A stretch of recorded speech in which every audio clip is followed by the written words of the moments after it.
question and about a question about mental illness, and they will respond. They can give their story. We have from all of us here, we have a plethora of information about our own challenges with mental defects, stresses, and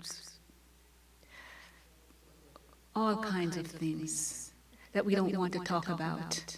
And we don't do it because we'll find out why later on as we continue our discussions. But this is a forum where we can ask questions of these professional men and women that's with us today. So before we go on, okay, so each person in the audience can ask a question, but basically we try to have the presenters present themselves first, and then the questions that they'll be answering, and then you can ask questions, whatever the question might be. Somebody up here might be able to answer it, except me. All right. So no more than 30 minutes. Each person, each one of the presenters has at least 30 minutes, but we cannot run over our time because we need to leave at least 10 minutes at the end of the conversation for the audience members to ask their questions. Also, people on chat, on Zoom, can put in their question through chat for us. Who will be responsible for taking those questions for us? Elder Adu? I know Elder Hollis is going to be leading. So those are the basic little things that we want to do as far as housekeeping. So today I will present to you these panelists. You met Dr. Gordon this morning, some of you did, and I'm going to just abbreviate their bios. They have so much experience and so much power in what they're doing for the community and for humanity. And so I'm not going to waste a lot of time talking about every little thing about their bio. But I'll begin with, let's start with the only man in the house. On the team. Dr. Nicholas. Dr. Jermaine Nicholas, who has presented for us before, and is quite an accomplished naturopathic doctor. And he will tell you more about all if you want to use your time to tell them all about yourself, that would be wonderful. But I'm just going to give them a little bit about, tell them a little bit about you. And I have a nice handsome picture of Mr. Everything. Dr. Nicholas is a board-certified doctor of naturopathy, and he's the director of his own business. It's called Nutriverse Natural Wellness Center in North Philadelphia, and Northeast Philadelphia, and he specializes in non-invasive, drugless, alternative and complementary health care, which includes detox and cleansing protocols, nutrients and herbal therapy for acute and chronic diseases, brain-based wellness using nutrition and light and sound therapy for stress, anxiety, and depression, sleep disorder, memory and learning, weight loss, and breaking addiction to substances and emotional eating. I will leave the rest out because it will take the rest of the afternoon to go through that. All right, so Dr. Nicholas is a member of Boulevard Seventh-day Adventist Church. He is married and has 2 lovely children. Thank you for joining us, coming all the way from there. And then Dr. Gordon, we talked about Dr. Gordon this morning a little bit, but for the audience, we will get to her information in a more succinct way. All right, so hold on, please.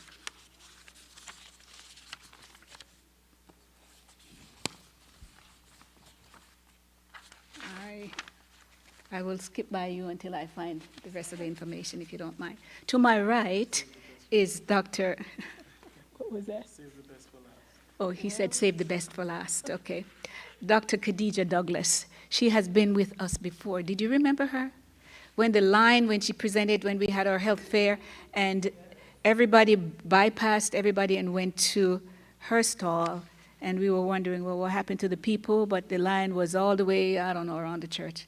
But so we welcome you to our forum. And Dr. Khadija Douglas is also a naturopathic doctor who focuses on maintaining and restoring health and treating symptoms from everybody, mental health issues and other issues as well. And she also, parlez-vous français? Oui, je parle français. Yeah.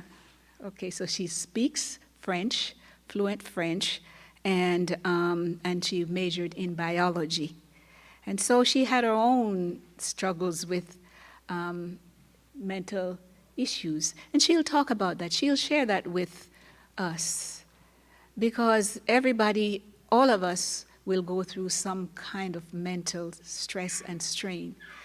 Even if it's once throughout our lives, we feel like, look, I don't know what is going on. You wake up and you don't know what is happening because of you've been hit with something, some mental issues. Mental issues, what is the cause of it? We'll find out that today, some of the causes of mental issues. So I just want to welcome you, and we'll talk about today. You will be addressing the part that has to do with pharmacology and herbal remedies, how they combine. And I like that part of her bio because we who practice conventional medicine, many times the patients don't want to tell us anything because that they're taking a little pill here and there, supplements or whatever else, because we laugh at them and we say, we don't, that's no good and it's poison and it's this and that and next. So she will address that part and clear that up for us. Thank you for coming and joining us. Dr. Court, your stuff is amazing. It's a whole lot of things I cannot start or else I will not finish. Dr. Court is also a member of church that she and Dr. Nicholas are partners. That is amazing. It says, what, thou shalt not envy. We would like to have you guys come over here. We're going to make the pot sweet. So Dr. Maureen Court Blackson, she is a, I was looking at the, that I've never heard about the cognitive therapy, behavior therapy before. You'll talk about that and explain that to us today as well. And she began as a social worker, and then she is a psychologist now, PhD in clinical psychology from Walden University. And also she has a degree in cognitive behavior therapy. And so you'll explain that to us. And you're also a biopsychosocial evaluator. And we thank you for coming. And your career has spanned over many years. And so you are a guru in this. We welcome you and to tell us more about your story and how you can help us get through some of the questions that we have today. So hold on, please. I am still trying to find your information, Dr. Gordon. If I don't find it, will you please just tell the people? Go ahead. Because you're a licensed psychologist and what else? A mother, a wife, and a lover of God and everything else. But the part of it that I want you to talk about, how you do have a love for children and you work with children as... No. You don't. You used to? I used to work with children. I've done a lot of work with children. Okay. And, is this on? Oh. Here. Oh, right. Sorry. Oh, I didn't turn it on. Okay. All right. That makes sense. Yes. I'm sorry.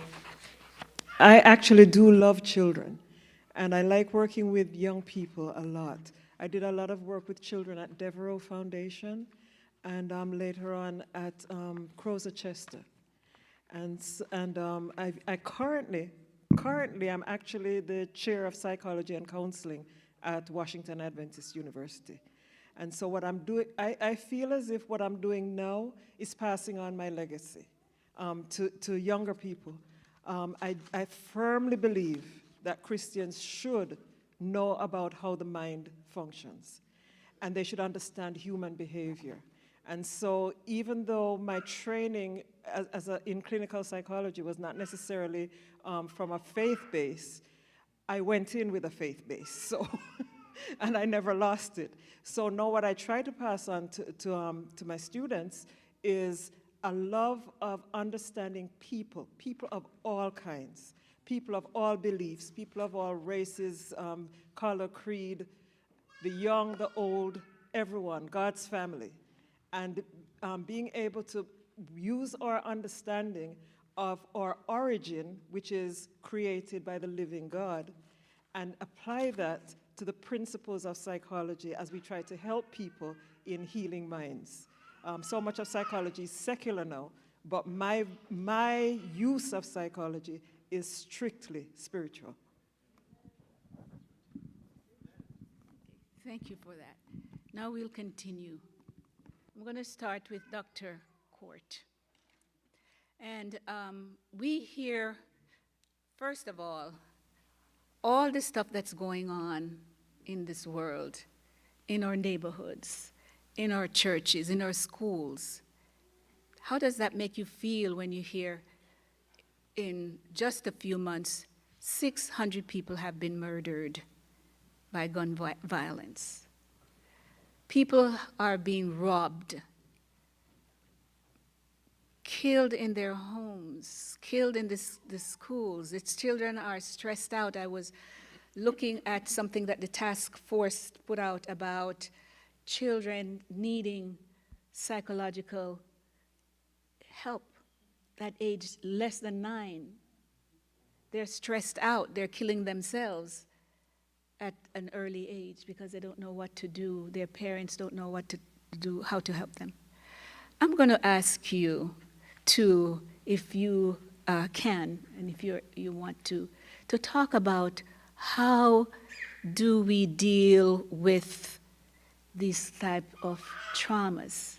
People, I draw a circle and I say off that circle, in between that is mental health. And what are some of the mental health issues that we are experiencing? And for example, anxiety, how would you define that? Thanks, Dr. Niles. Your mic, you have a mic right there. Good evening, everyone. Yeah, that'll press that green button.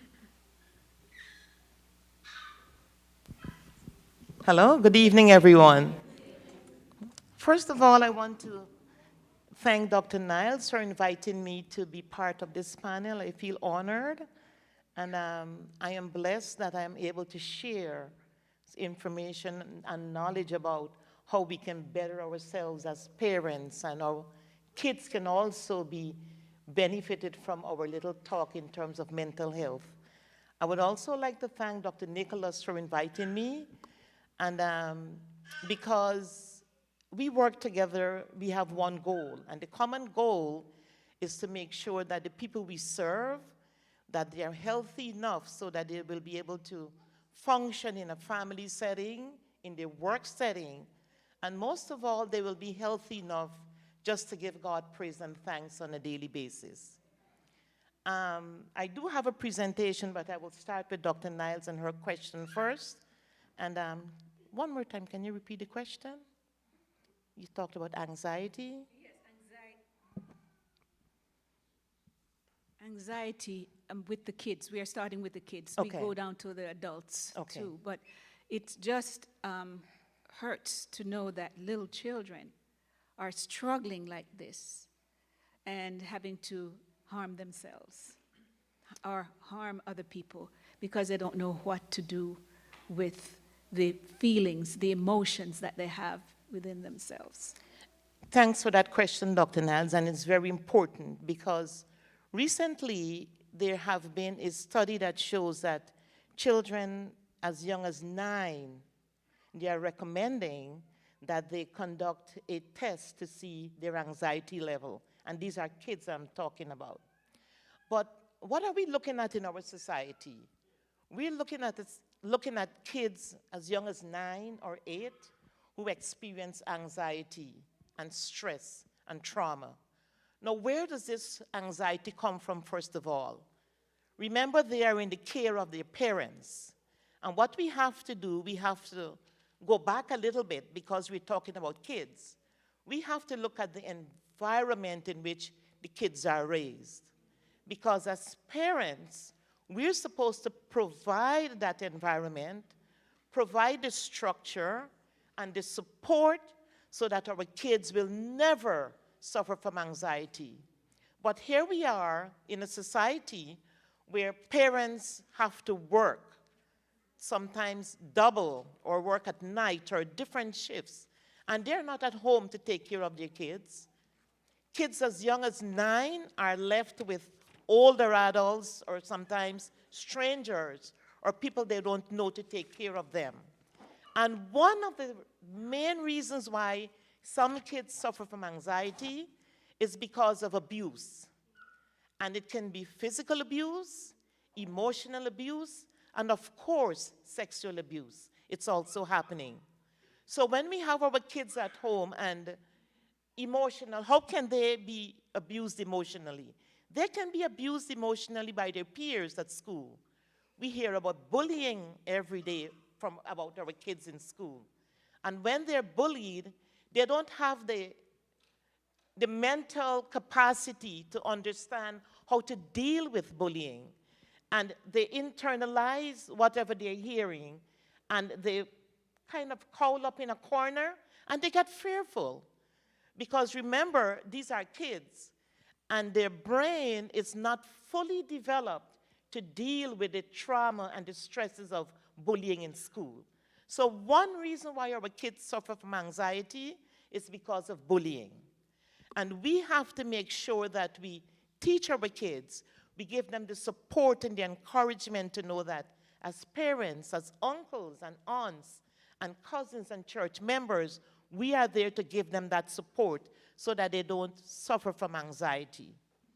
We talk about physical abuse.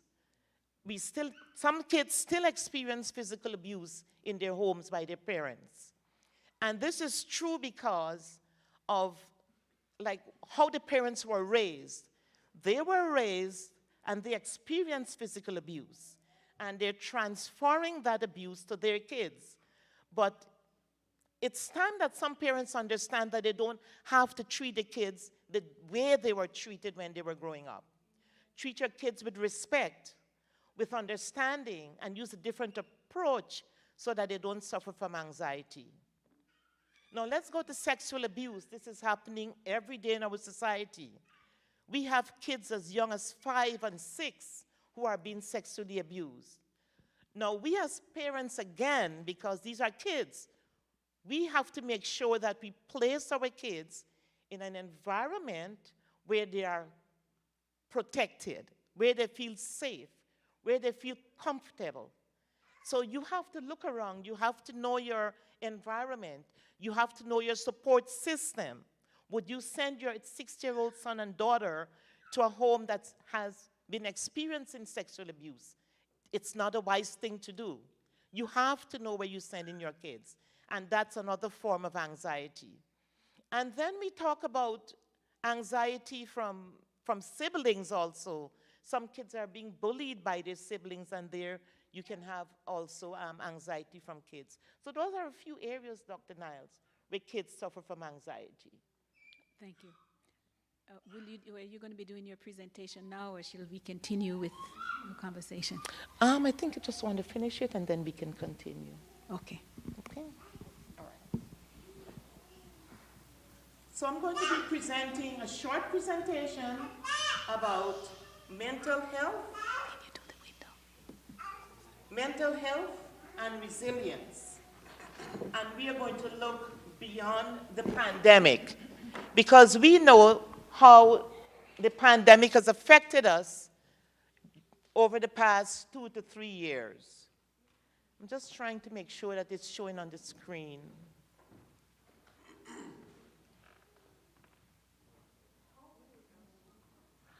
Here we go.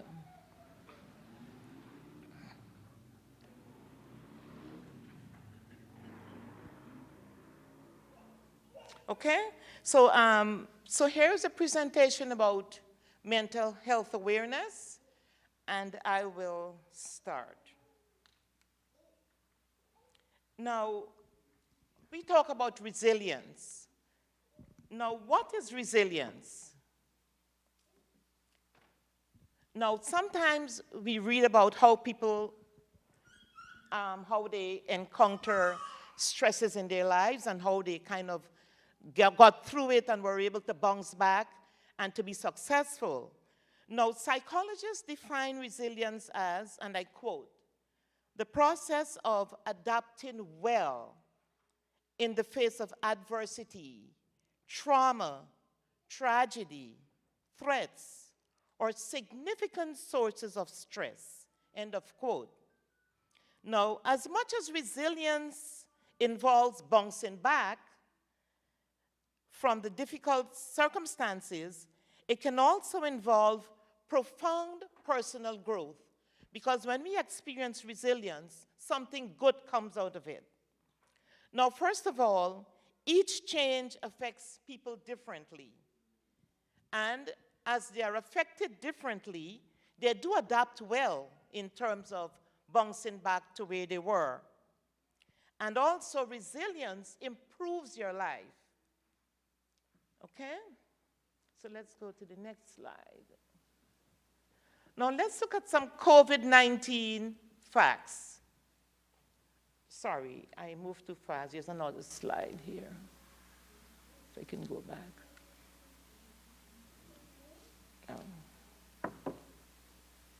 Here's another slide. Okay, so let's move down to some COVID-19 facts. Now, we can remember that we're in the third year of COVID-19. Am I right here? Good. Now, research has shown that mental health conditions are affecting 1 in 5 people, and the effect of COVID-19 on mental health may be far more lasting than the disease itself. Next, nearly 1 person in 5 diagnosed with COVID-19 is also diagnosed with a psychiatric disorder. And we're talking like disorders like anxiety, depression, or insomnia within 3 months. The next fact is, as an event that can cause physical, emotional, and psychological harm, the COVID-19 pandemic can itself be considered a traumatic event. And the last fact here is, though researchers are still working to understand exactly how the new variants impacts not just the mind, but the brain function, it was found that COVID-19 can also result in psychological issues. Let's go to the next slide, please.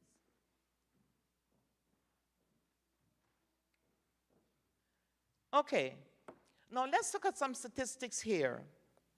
Now, research has also shown that the pandemic, which we're still experiencing sometimes, has caused a spike in anxiety and depression.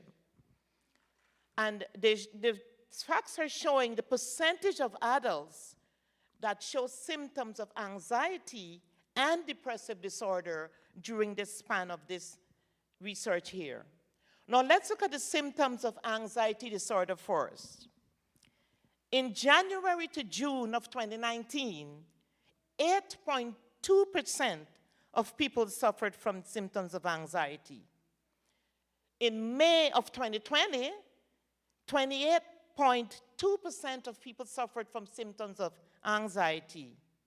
And in December of 2020, it spiked right up. 36.9% of people experience anxiety. Now let's look at symptoms of depression or depressive disorder. In January of 2019, 6.6% of people suffered from depressive disorder. And in May of 2020, 24.4% of people experienced symptoms of depression. And in December of 2020, 30.2% of people suffered from depression. Now let's look at symptoms of anxiety or depressive disorder. In January, 11% of people experienced symptoms of anxiety or depressive disorder. In May of 2020, 33.9%. And in December of 2020, 42.4%. So the numbers kept going up. Now let's look at the next slide here. Now there's a question, a rhetorical question. You do not have to answer it, but if you can, that's fine. Why do we often neglect our mental health? Why do we do it? Now, one of the more prominent reasons is one's culture. In some societies, mental and emotional issues are seen as less legitimate than physical issues. They're seen as a sign of weakness or somehow as being the person's own fault. And that's one of the main reasons why we neglect our mental health. And now let's look at how we can be resilient, because we were all born and within our brain we have some amount of resilience. Now let's look at the resilient brain. Now resilience is a natural trait of all humans. We all have resilience. It is universal, and it's also encoded in our DNA. Now this should not be surprising, because you know why? Our brains are specifically wired to cope with everyday problems. And sometimes we say that women can deal with problems in a better way than men. So maybe the women's brain are specifically wired in a different way than the men's brain. But we all deal with problems on a daily basis. Now we have our logical brain that helps us to think logically and make good decisions. We have our emotional brain. This tells us when we're sad, when we're unhappy, or when we feel we are stressed out. And we have our survival brain. This is the fight or flight that kicks in, that tells us we have to either do something to save ourselves. Now, and with that, I'm going to present a short 5-minute video about the resilient brain.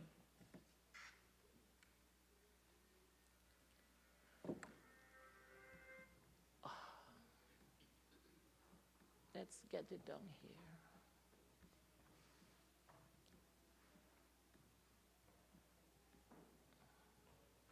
Okay. But if stress hormones are elevated too high and for too long, it can have negative effects on brain and body. Stress. Not all stress, just toxic stress. With the right supports. I'm trying to get it to play through the...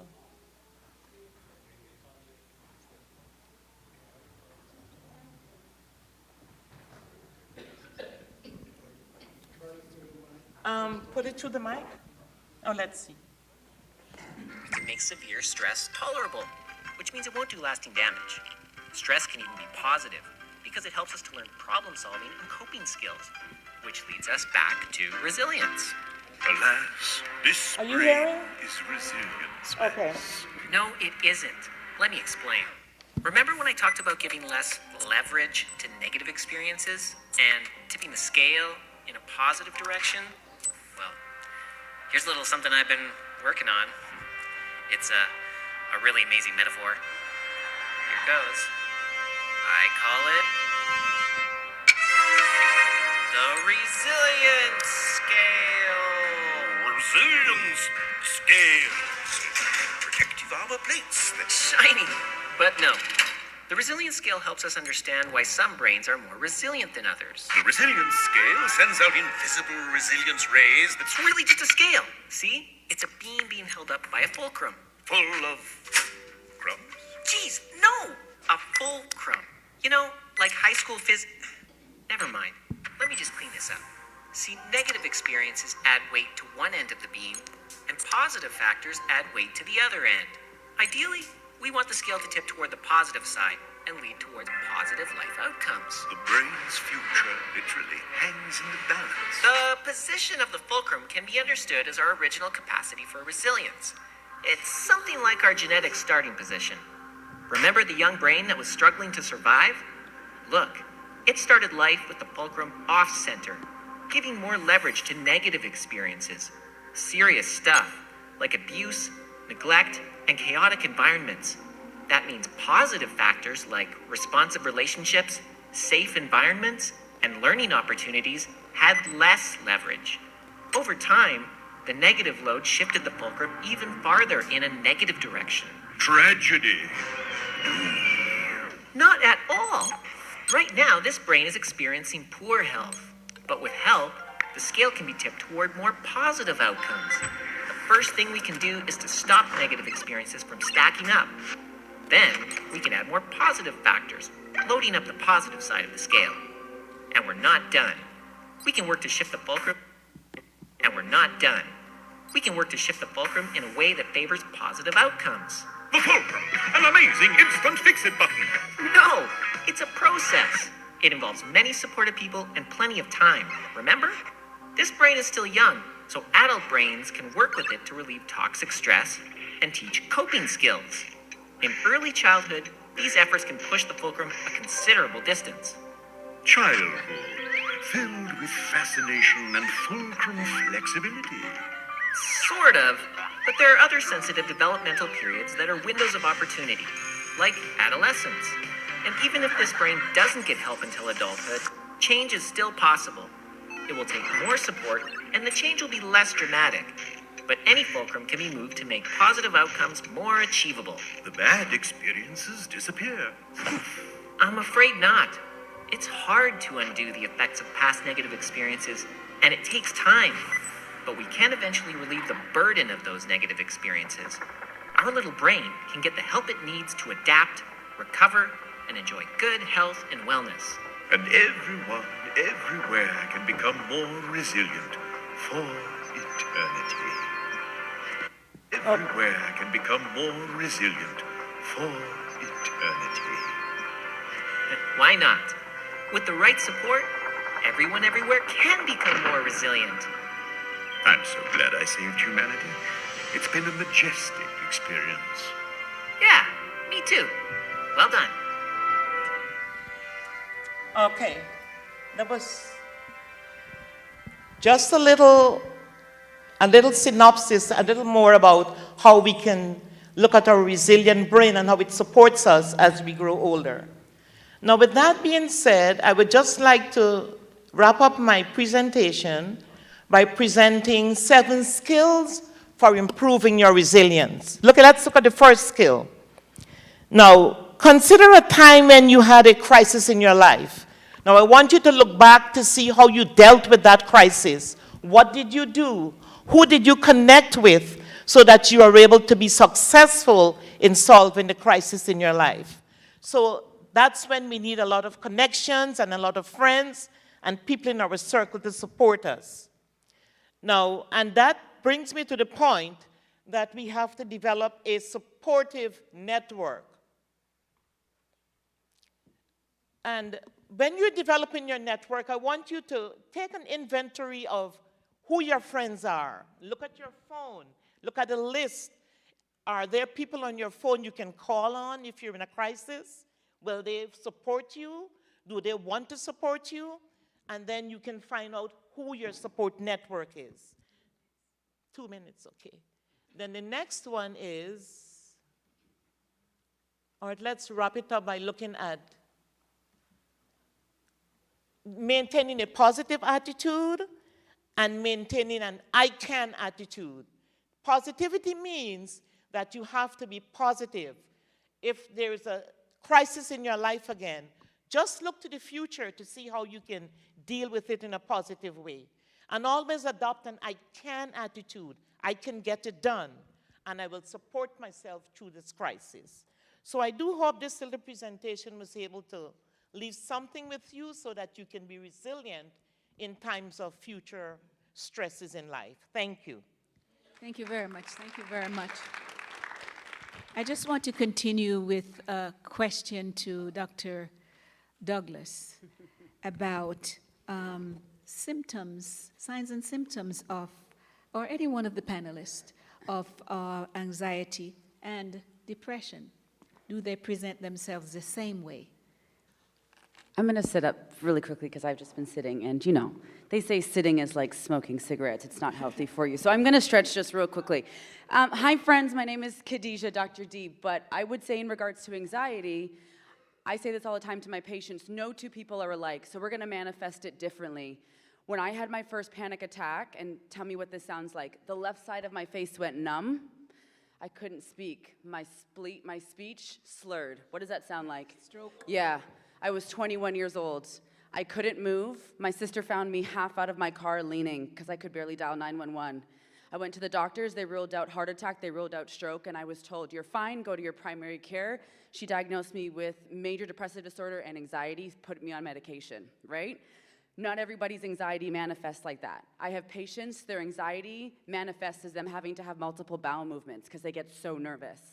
Some people's anxiety becomes to the point where even the thought of leaving their home to go complete a task cripples them and keeps them indoors. Some people's anxiety is perfectionism because they just want to put on a mask. So there are so many ways in which anxiety can manifest, and this is where you really have to start paying attention to those signs. We talked about our young ones, right? Eating disorders are on a rise in our kiddos, boys and girls. That's the sign and symptom that I've been seeing a lot with some of my younger patients. That's anxiety right there. They're afraid to eat in public. They don't want to eat too much on their plate. They might try to put it aside and, you know, make a little swirl on the plate to look at like they actually ate something, right? I know you might not want your veggies, but, you know, you still have to eat them. So again, I think it's multifaceted, it's complicated, and it never looks the same in two people because we are all different. We have different experiences which make us who we are. And this is where, as parents, as guardians, as loved ones, making sure that we're kind of paying attention and checking in on our young ones, right? Like, I don't know, is she just moody or is it her period? I don't, is that the testosterone because he's going through something? I don't know. But keeping an eye on our young folks and checking in with them, not to the point where we're helicoptering and becoming overbearing, but we're picking up on those little cues. Is she working out a little bit too much? Is she on her phone? Does it look like she just has no interest in things, or is it a teenage puberty early thing? And let's not forget the role that hormones play in our young people as well, because that can manifest as anxiety. Women, progesterone is very calming. I always tell people, progesterone is like your natural Xanax. It chills you out, it calms you down, it makes you feel really good. So as women, I'm always looking at things like progesterone. If you have a thyroid imbalance, that can then also manifest as anxiety as well. So that would be kind of what I say. That's me stretching my limbs. All right, I'm done. All right. And anyone else from the panel would like to follow up with that, Dr. Nicholas? Or Yeah, so we also have to look at diet and lifestyle because even our children are young. There's an experiment that's being done on our young today, and that is by the food manufacturers. And Dr. Khadija mentioned thyroid challenges. Right now, iodine deficiency, zinc deficiency, B-complex deficiency, especially the folate and the B12, these are things that can lead to mental challenges in the young also. So as we go on, we have to think about the root causes, the possible root causes. Too much TV watching is a major, major factor, so much so that the CDC is now logging and tracking excessive TV watching over 3 hours by the young. And they see it as the newest form of mental illness. And why is that? There's a lot of studies and research that is showing that excessive TV watching is having deleterious effect on the young minds. So these are some of the root causes. And video games. Video games, yes. So excessive video game playing is also considered a new form of mental illness.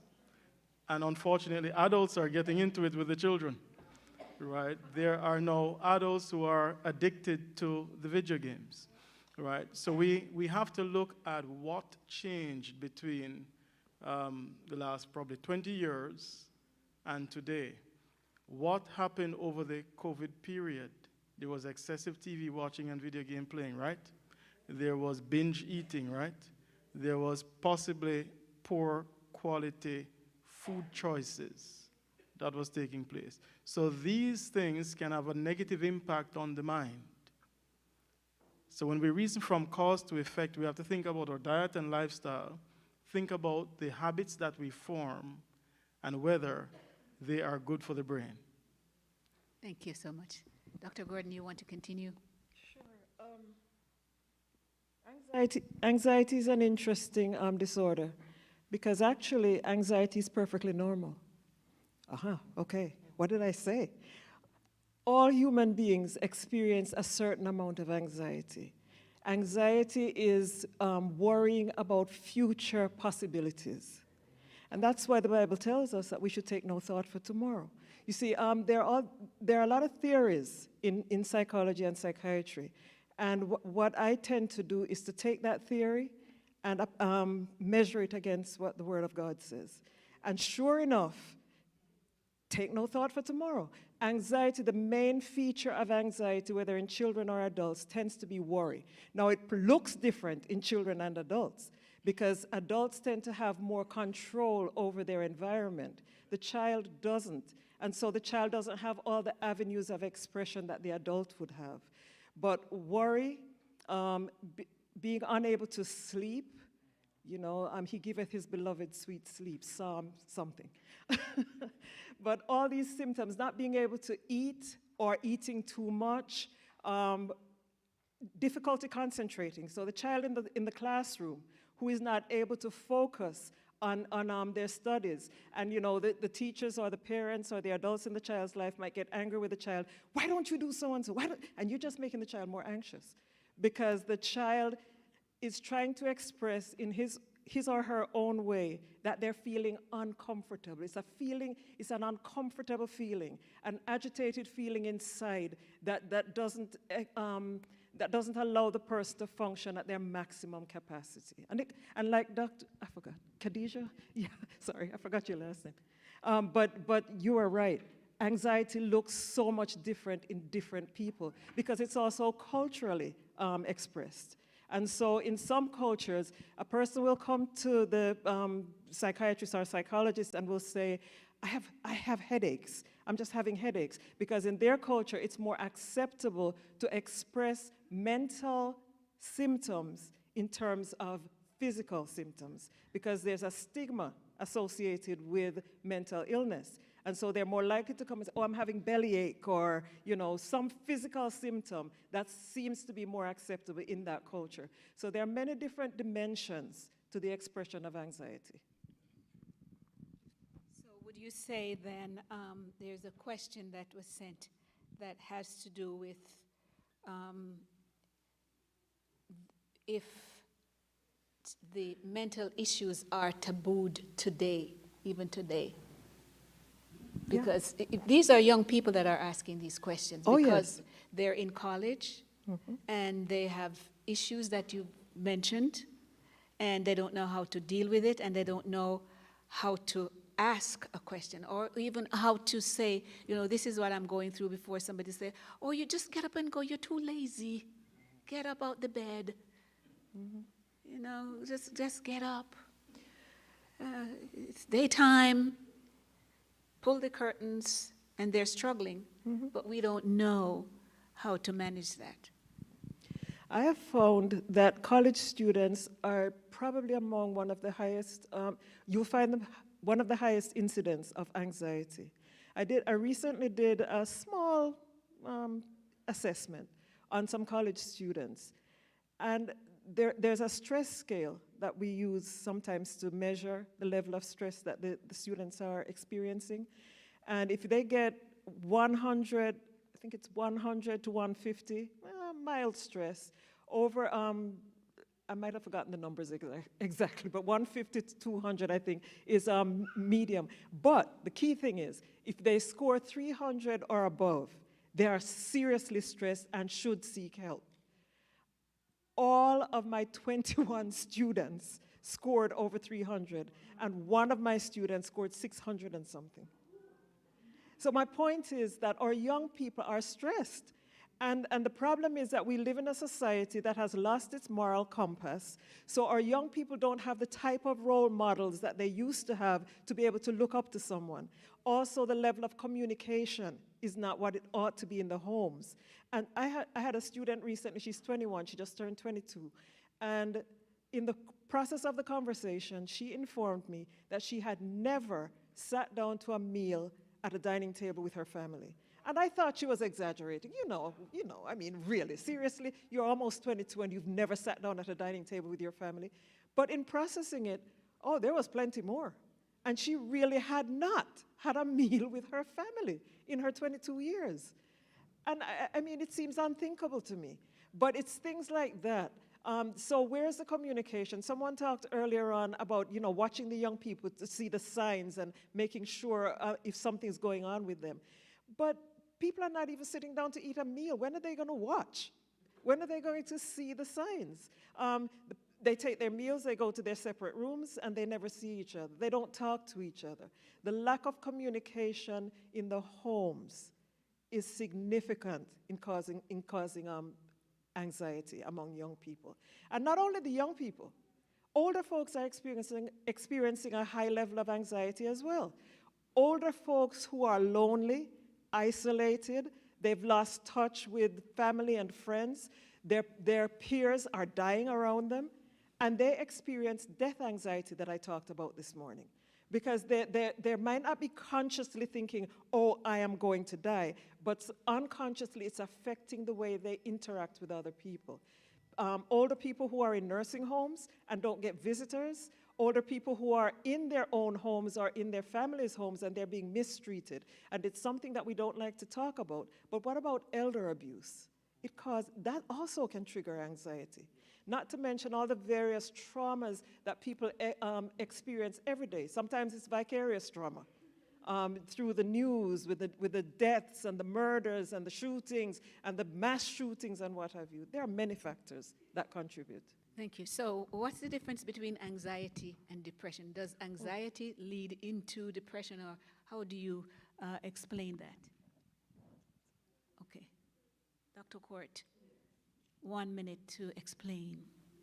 Okay, in terms of anxiety and depression. And depression. Now, anxiety, as the doctor rightly mentioned, it can be result of many things. But in terms of depression, of course, if you have untreated anxiety that goes on for a long time, over 6 months, it leads into another dimension, and that leads into depression. Okay, Dr. Khadija Douglas, please, she's my buddy. Can you please tell me now about depression? Can that be cured? I personally don't think it can. But what I do think is that You do or you don't think? I don't think it can be. I think if you have it, you can manage it so that you're not having episodes that last very long. But I think it's one of those things that will be there, present. Now, whether you decide to give into it, because some people are very attached to a diagnosis, right? Like the doctor says you have this, and then they Google, and then they manifest everything. Because I see it in practice. But I think it's a chronic condition that you can live with and still have a good life. But I think the first thing is to accept it, understand it, and give yourself grace and the proper tools and support that you need to be able to still live a happy, full life. Dr. Nicholas, do you I'm on concur? the other side, Dr. Douglas. I do think depression can be reversed, and there are multiple phases of depression. You have mild, moderate, and severe. And the depression can have different genesis. It could be genetic, that you inherit genetic tendencies towards depression. It could be circadian rhythm, right? If we don't sleep well, if we do not de-stress, if we do not recreate, that can also lead to depression. It could be nutritional imbalances. Oh, and the circadian rhythm caused depression can be characterized by low blood flow to the frontal lobe. So if you fix that, then you can reverse that type of depression.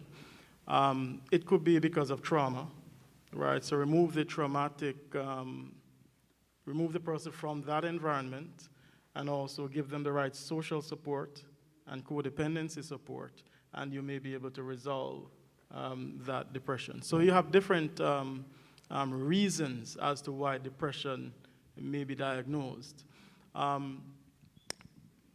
There is environmental factors that can cause depression. People are living in homes where there is mold toxicity, right? So we have to look into the root causes.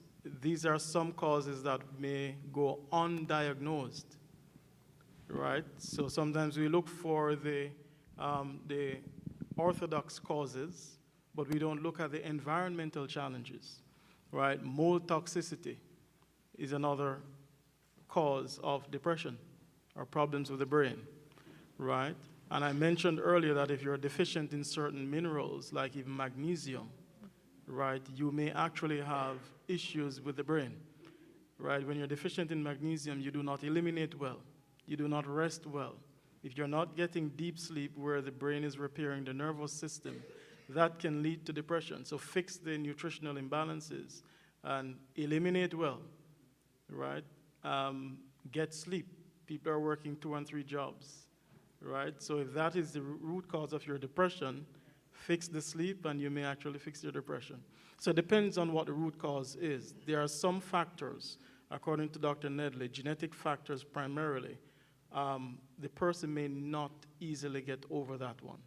They may have to just manage that one as they carry on. But there are other factors that can be reversed. I think about people who live in the cities, the noises, the inability to get a good night's sleep because what are these bikes that they ride? It's up in the air like that, and it's like you got to give way to them. What is that thing? That thing with the 4 big wheels and the guys are, and you hear that at 11, 12 o'clock at night. How do you make change when you are poor and you're living, or even if you're not poor, but you're living in an environment like that where you're not getting enough rest, and so your circadian rhythm is messed up? Yeah. And so how do you square with that, Dr. Gordon? You see, I think that a number of the mental disorders that we diagnose actually have basic, simple causes, but we ignore those a lot of times and, create a lot of different scenarios that make it seem so very difficult. I agree that it depends on the cause of the disorder, whether or not it can, as far as depression is concerned, whether or not it can be cured. And so I generally like to think of the basics. I think the body is designed in a way that is, it's intended to function in balance.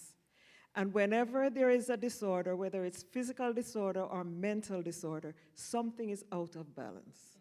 And so finding the cause, the root cause of the problem, will determine what your intervention will be, which will then determine the outcome of the treatment. So very, very basic things like what you've been talking about: diet, nutrition, adequate sleep, exercise, social contact, social support. All of those things are vital in, I think, as a foundational approach to any form of mental illness. And when we talk about mental illness, sometimes we tend to categorize into these diagnoses, but it's a fundamental breakdown in the way that the organism is operating. And we were designed to operate in a certain way. And so when we go outside of that design, surely something is going to become imbalanced. And then there is some form of disorder, if you like. Now, Dr. Khadija, Dr. Court, let's talk to Dr. Court. Why is it important to take care of your mental health? We, as we mentioned earlier, when we talk about the stigma, and we don't go, we don't want to tell anybody, because they're going to say, oh, you should be strong, and what's wrong with you? And years ago I watched a movie, called One Flew Over the Cuckoo's Nest. We have names for people who have mental issues, so they don't want to let us know, or that there's something happening. You're cuckoo, you're loony, you're Looney Tune, or whatever. So now, why is it important that we ignore those things and go get checked, just as if we had a broken finger or something that needs to be patched up? That's an important question, and it's because of the stigma attached to it, as I said earlier. And there's a saying that says there's no health without mental health, because you can be healthy physically, emotionally, but if you don't have mental health, you're not well. So let's look at the stigma that's attached to it, as you rightly said. If I go to the doctor and the doctor told me that I have a broken hand, I will come home and put it in a cast. But if I go to the doctor and he diagnosed me with depression, and my neighbor says, oh, where did you go today? Did you go to the doctor?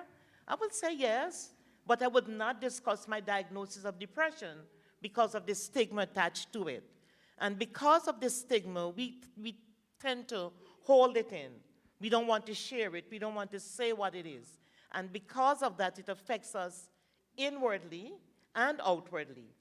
Because stigma it's very strong in our society, because no one wants to hear that. Well, as you said, they have other names for people with mental illness. They call people names, and they're trying to stay away from those names. And as I mentioned earlier, people like Meghan Markle, she came out like last year or the year before, and she talked about her mental illness and the stigma attached to it and how she was addressed because she did try to talk about it. So we as a society haven't come to the point to accept mental illness, and we keep covering it up, and we are ashamed of it, and that's the reason why we continue to suffer from it. Thank you. And I see now where some of the stars are coming out. Michelle Obama, she talked about, what did she call her mental? Yeah, it is depression, but they want to euphemize it. They want to make it like it, put a soft touch to it, but it is depression, and she went through it, and for her to have soft depression or whatever it was described as, somebody might in the audience might remember. Dr. Niles, can I just add that in Dr. Nedley's research, he thinks, well, he pointed to research in his book, Depression, The Natural Way Out. He pointed to the fact that at any point in time, 1 in 4 of us have some level of mental illness that we cannot tell. The others cannot tell. So it means that if there is 20 of us in here, 25% have some level of mental illness that the others cannot tell. And So- the thing is, I beg your pardon, not to talk over you, is that because we're not shooting up anybody or bringing in a machete or pulling out a knife, we're walking just, I take my, whatever it is, what is it? You have many things that we can use to talk to you about the herbs and later on I'll be segueing into that. But we take whatever it is to calm our nerves down before we get here so that we don't fly over there and I grab Brother Reuben because he's looking at me. No, we're just steady. We are Christians. We'll never have a mental issue until Jesus comes. And that's why we're right here in this church trying to figure it out, trying to get help, trying to get clarification and information to help us. So it's no disgrace to be mentally unwell. Is there? No, as you were talking about that, it just struck me. When we talk about physical illness, and I don't even know why we say physical illness and mental illness, it's one organism. They're detached. And the mental works with the physical. And it's so interesting that if I were to come in here and say, oh, I have a cold, everybody would, you don't want to catch my cold, but I'm probably not going to die, right? But if I came in and said, oh, they just told me I have stage 4 cancer, you'd be like, oh, at least I hope you would, be sad for me. Let us pray. Let us pray, right? But we're not going to pray about the cold because, everybody gets that. But in mental illness, you have depression, which is actually referred to in the field as the common cold of mental illness, because so many people have it, right? But on the other hand, you have someone who has schizophrenia, and you know that is referred to as serious mental illness. Or you have somebody who has disintegrative identity disorder, it used to be called multiple personality disorder. That's serious mental illness. That person's cuckoo or, other terms that people use. Yeah. But the reality is that all of it's on a what do you call it? A spectrum, right? So you can be mild, you can have a mild disorder, or you can have a serious disorder, just the same as how you can have a mild physical illness as opposed to a serious mental disorder.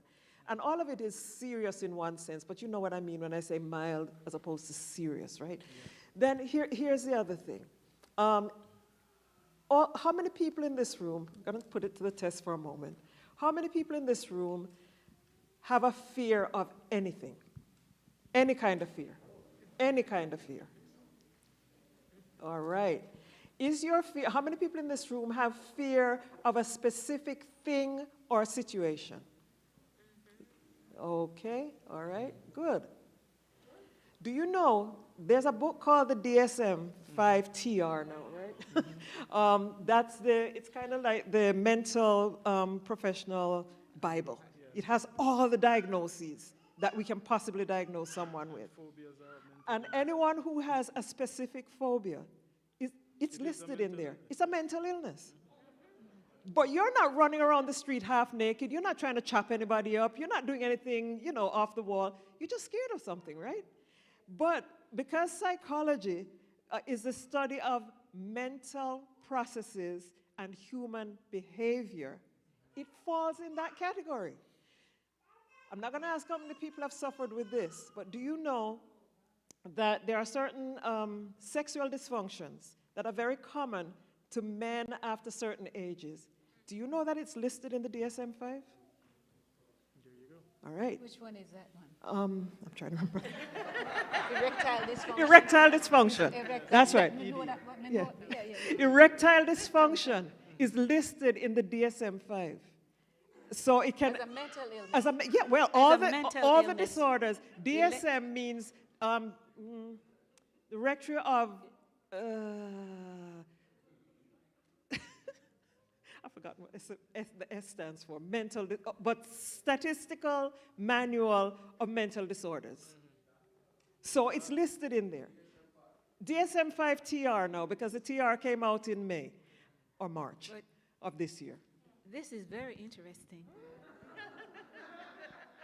Very interesting. Why are those disorders listed though? But yeah, I'd like to know. I know, I'd like to know about, let's go back to the erectile dysfunction thing. Because, yes, this has to be clarified, it has to be cleared up. Because what I know is some of those old people, old men that have that diagnosis will try to get to some young person whom they think they can change the trajectory of the probably not. And they talk all kinds of manner of things, inappropriate things. Be careful, fellows.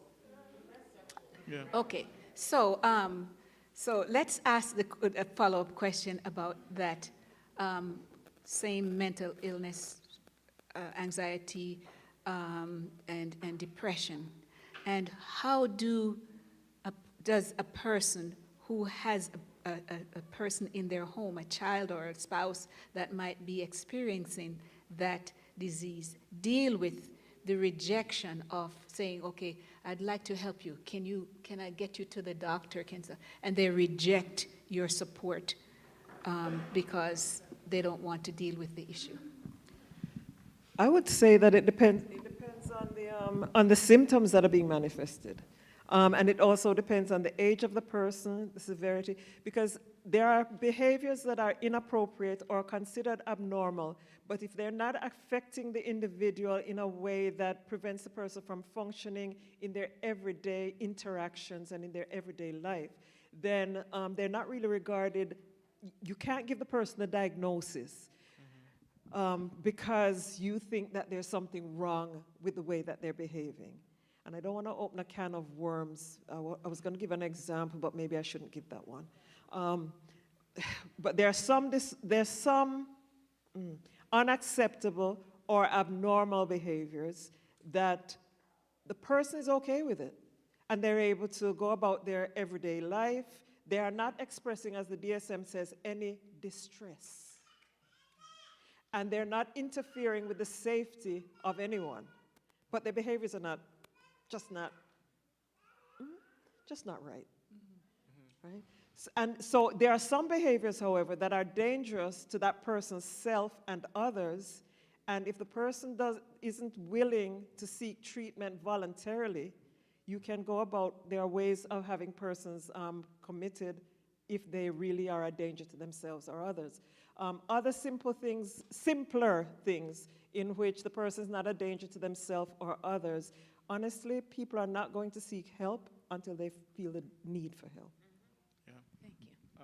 If I could add, Doc, it's important that we educate and educate and educate. And if you teach the signs that people should look for so that they can help their family members, if we do that at church here, I think the reach will also be very far. Dr. Nedley, again, has listed so much of the signs that we can present to family members that they can look out for in each other to identify whether there is some stage of mental illness taking place. And especially when there is frontal lobe damage. The frontal lobe is the seat of spirituality, intellect, and morality, right?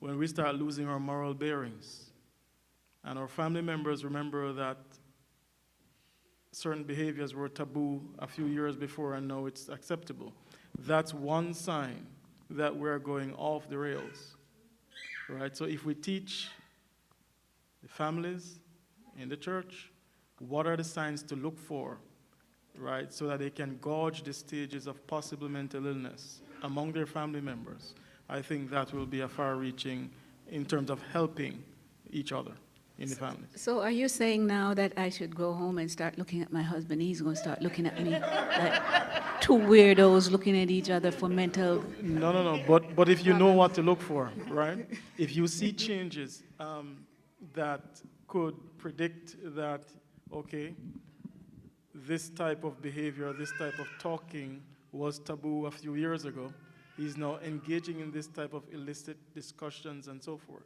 And looking at pornography and things. Looking at pornography, Yeah. even masturbation, Yes. right, in the young, we should talk to them about, we should have these frank discussions with them, right? So, Yeah.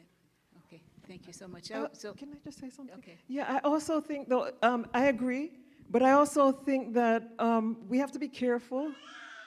For example, when COVID came on the scene, all of a sudden people couldn't sneeze anymore. Although sneezing is a normal act, right? But if somebody sneezed, oh my goodness, or somebody couldn't cough anymore or clear their throats or anything. My point is, even though there are symptoms that are associated with certain mental disorders, be careful that we don't go overboard looking for mental illness where mental illness does not exist. You get my point? Yeah. Okay.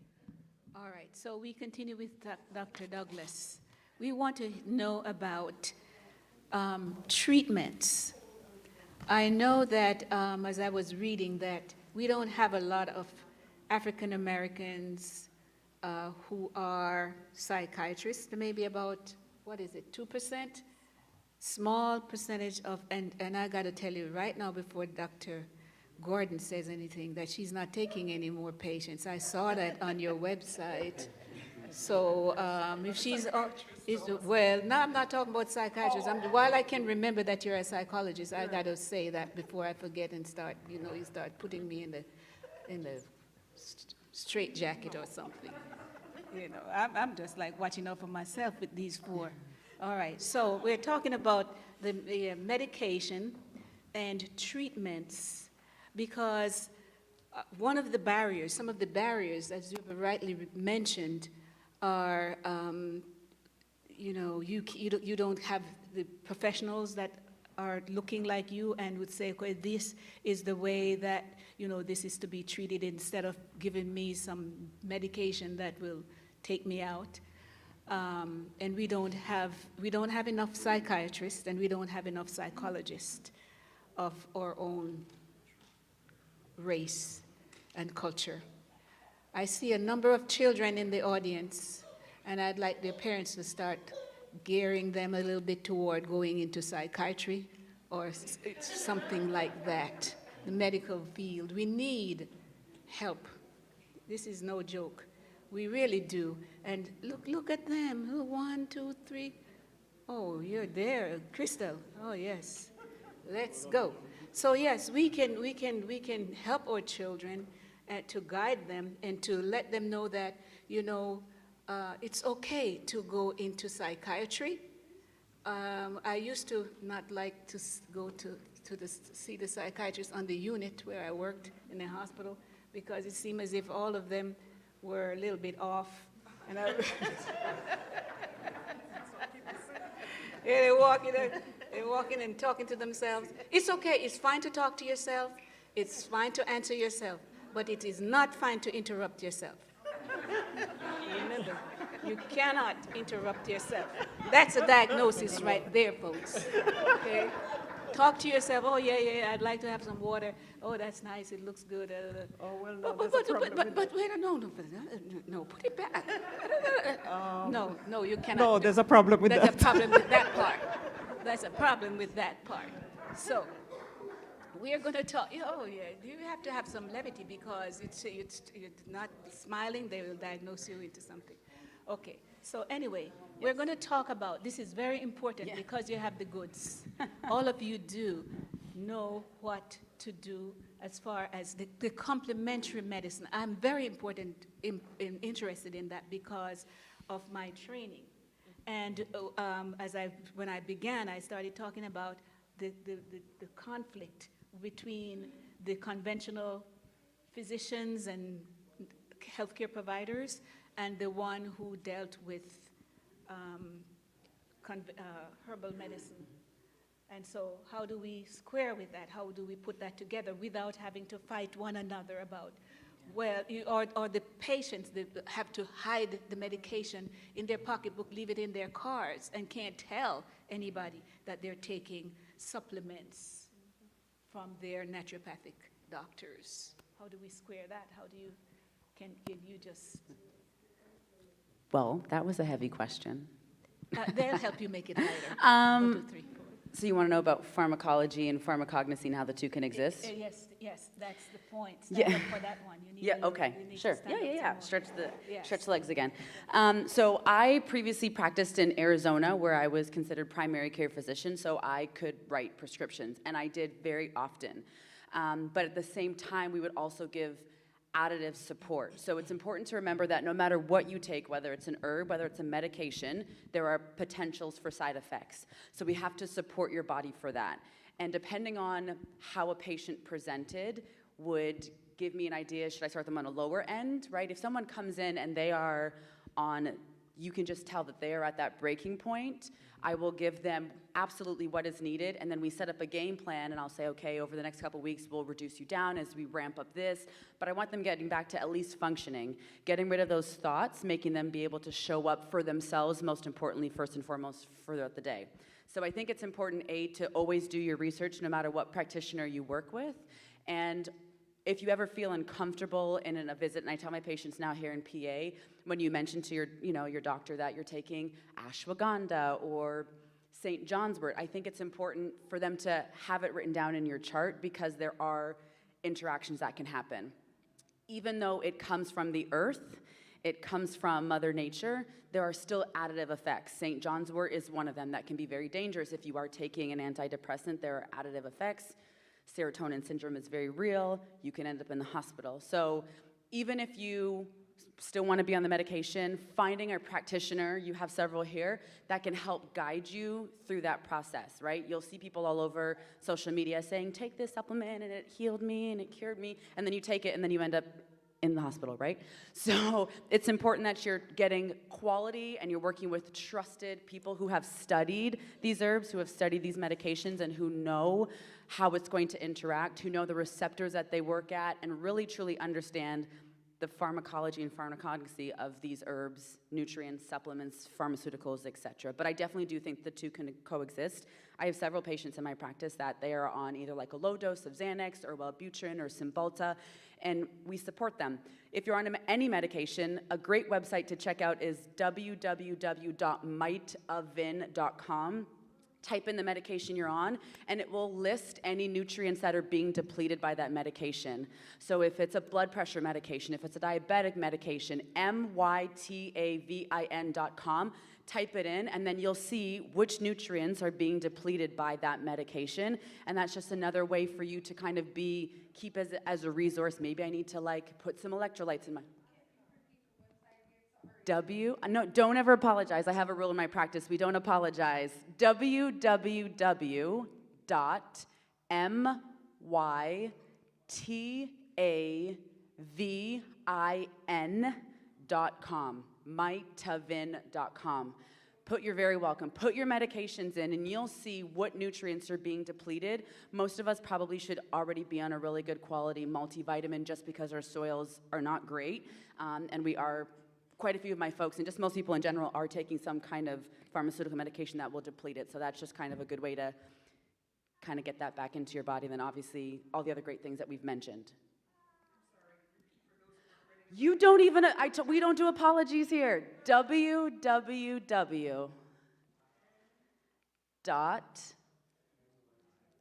we're a team now, mytavin.com. And like Nancy.com.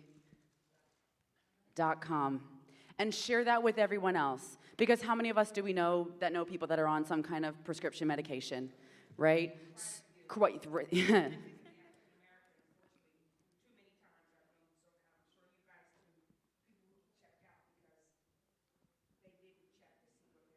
Correct. Correct. Mm-hmm. Another trick I've learned from a cardiologist. Hold on a second. Yeah. The people who want to talk after a while, would you mic them, please, so that because audience on Zoom might want to hear the question. Thanks. Continue. One thing I did learn from a cardiologist out in Lehigh Valley, if you as a patient ever go into your care provider and you share with them that you're taking a supplement and you get like the eye roll and they're like, whatever, you can say, hey, would you mind documenting in my chart that you are not approving or something like that? They don't like that because then they're like, you're questioning their authority. But here's what happens. You start taking these supplements, they're gonna write in your chart non-compliant, taking snake oil medicine. Your chart will then follow you from practice to practice. I have so many patients right now trying to find a primary care doctor because physicians have written non-compliant, taking cinnamon for diabetes, doesn't want to regulate blood sugar, and then that follows them. And then doctors will then say, we don't want that liability in our practice. So you always say, hey, would you mind documenting that I shared with you on today's date at this time that I am taking da-da-da-da-da-da, so that they know. So that way you're not hiding it. You've done your job as the patient, and it's now up to them to either record it or not. And then that's on them, and that's their license. I don't mean to threaten people, but has to be a two-way street. Your health is the most important thing. Yeah, hopefully that helps. Is it okay to take supplements and antidepressants together? Depends on the antidepressant and which supplements. That's very tricky, and it's always gonna be based on the person. I always would recommend testing first to see if you actually need it, because that's a part of an entire method, like that's an entire pathway. And sometimes SAMe is actually not what you need. You might need something upstream or downstream. But testing and speaking to someone who knows your full background, knows your lifestyle, is gonna be the key thing. Yeah. A follow-up question for you on that. There was some time ago, some actress, they said she died from taking too many supplements. Who was that lady? Her husband. No. That was no supplement, my God. That was not a supplement. That's very funny. That's not. No, it was just recently. No, it was recently, like maybe last year. What was her name? Was it? Do you know? Yeah, but they were taking supplements. Too many herbal medicines together, mixing them, and she succumbed to that. So to your point, it's very important Yes. to make sure that what we're selling. Sometimes I see, these little videos, oh, how you can cure this, and just click on, and they tell you, and you're clicking, and it's going for hours before you can get to the point, and there's no point. But the last point is, it will cost you $99.50 for a month or whatever. And it's just trying to sell you snake oil, Yeah. if you want to call it that. Yeah. But to your point, we have to be careful You do. what we are ingesting, because it says this thing, and you say, oh, doctor, this one on the phone, what's this one, doctor? I've forgotten his name. No, Dr. Oz did not win Pennsylvania. That's not, I'm not talking about that one. I'm talking about Dr. Dundee? Gundry. Gundry. Gundry? Dr. Gundry, yeah, Gundry. Steve Gundry. Yeah, I don't know about him, but it seems like it's not real to me, so I just don't want to take things that aren't, please do not put, as the professionals have been saying, things in our bodies that we don't know how they work, and the next thing, this part is both broken. I have a friend of mine that she took every supplement, and she went to every chiropractor and every acupuncturist, and she's not well right now because it's too much. And I'm going to tell every one of us that the aging process is not reversible. You could cut as much as you want and take as many supplements as you want. You're still going down. We're going down. We're climbing up on Until the Christ upside of the comes. mountain, and when you look down, you're looking in the valley of the shadow of death right there. So be careful. Give your heart to the Lord. And so let us Can I talk get a about chance? yes, I'll give you in a minute to talk about, because we don't have much time, to talk about the spiritual part of mental health. I'd like for that to be addressed. That should not be let out. But continue, please. Yeah, I just wanted to weigh in, just to add a little bit more to Dr. Douglas's info. We should know that some of the popular antidepressants themselves also lead to depression. And it's well documented in the medical references. So we also want to be careful with them. There are nootropic herbs that are well studied, and you will find information on them even on the NIH. So you can educate yourself. In Psalms 104, verse 14, God says the herbs were made for the service of man. So you have a responsibility to learn a little bit of herbology, right? Because if our God says this is what he made for the service of man, he didn't make drugs for the service of man, right? So we got to think. Right? He blessed us with modern conveniences so that we can get the therapeutic benefits from certain drugs by extracting certain principles. But we also have to think intelligently and live intelligently. Right? The ginkgo biloba is good to increase blood flow to the brain.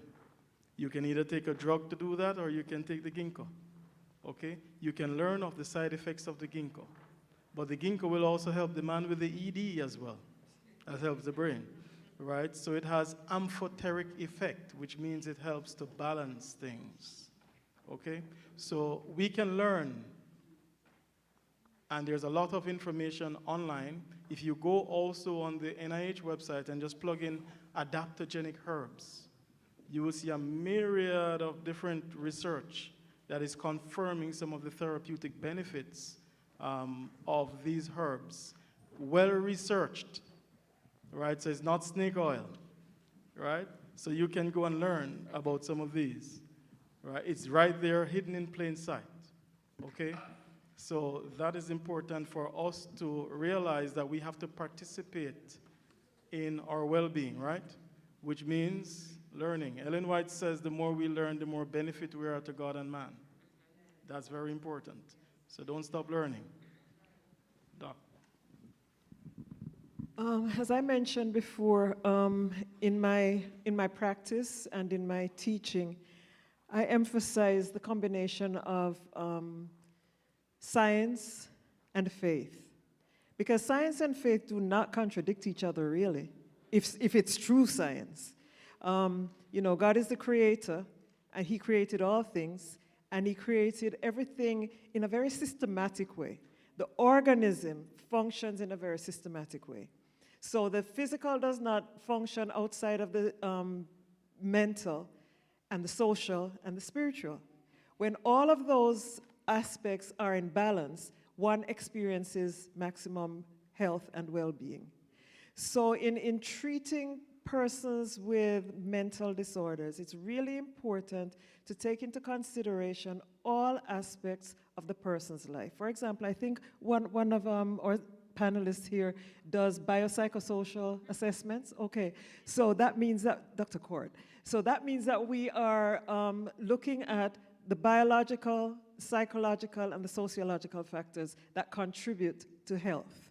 And I'm saying to health, not just mental health, but mental and physical health. For example, someone who is experiencing stress. Stress can kill you.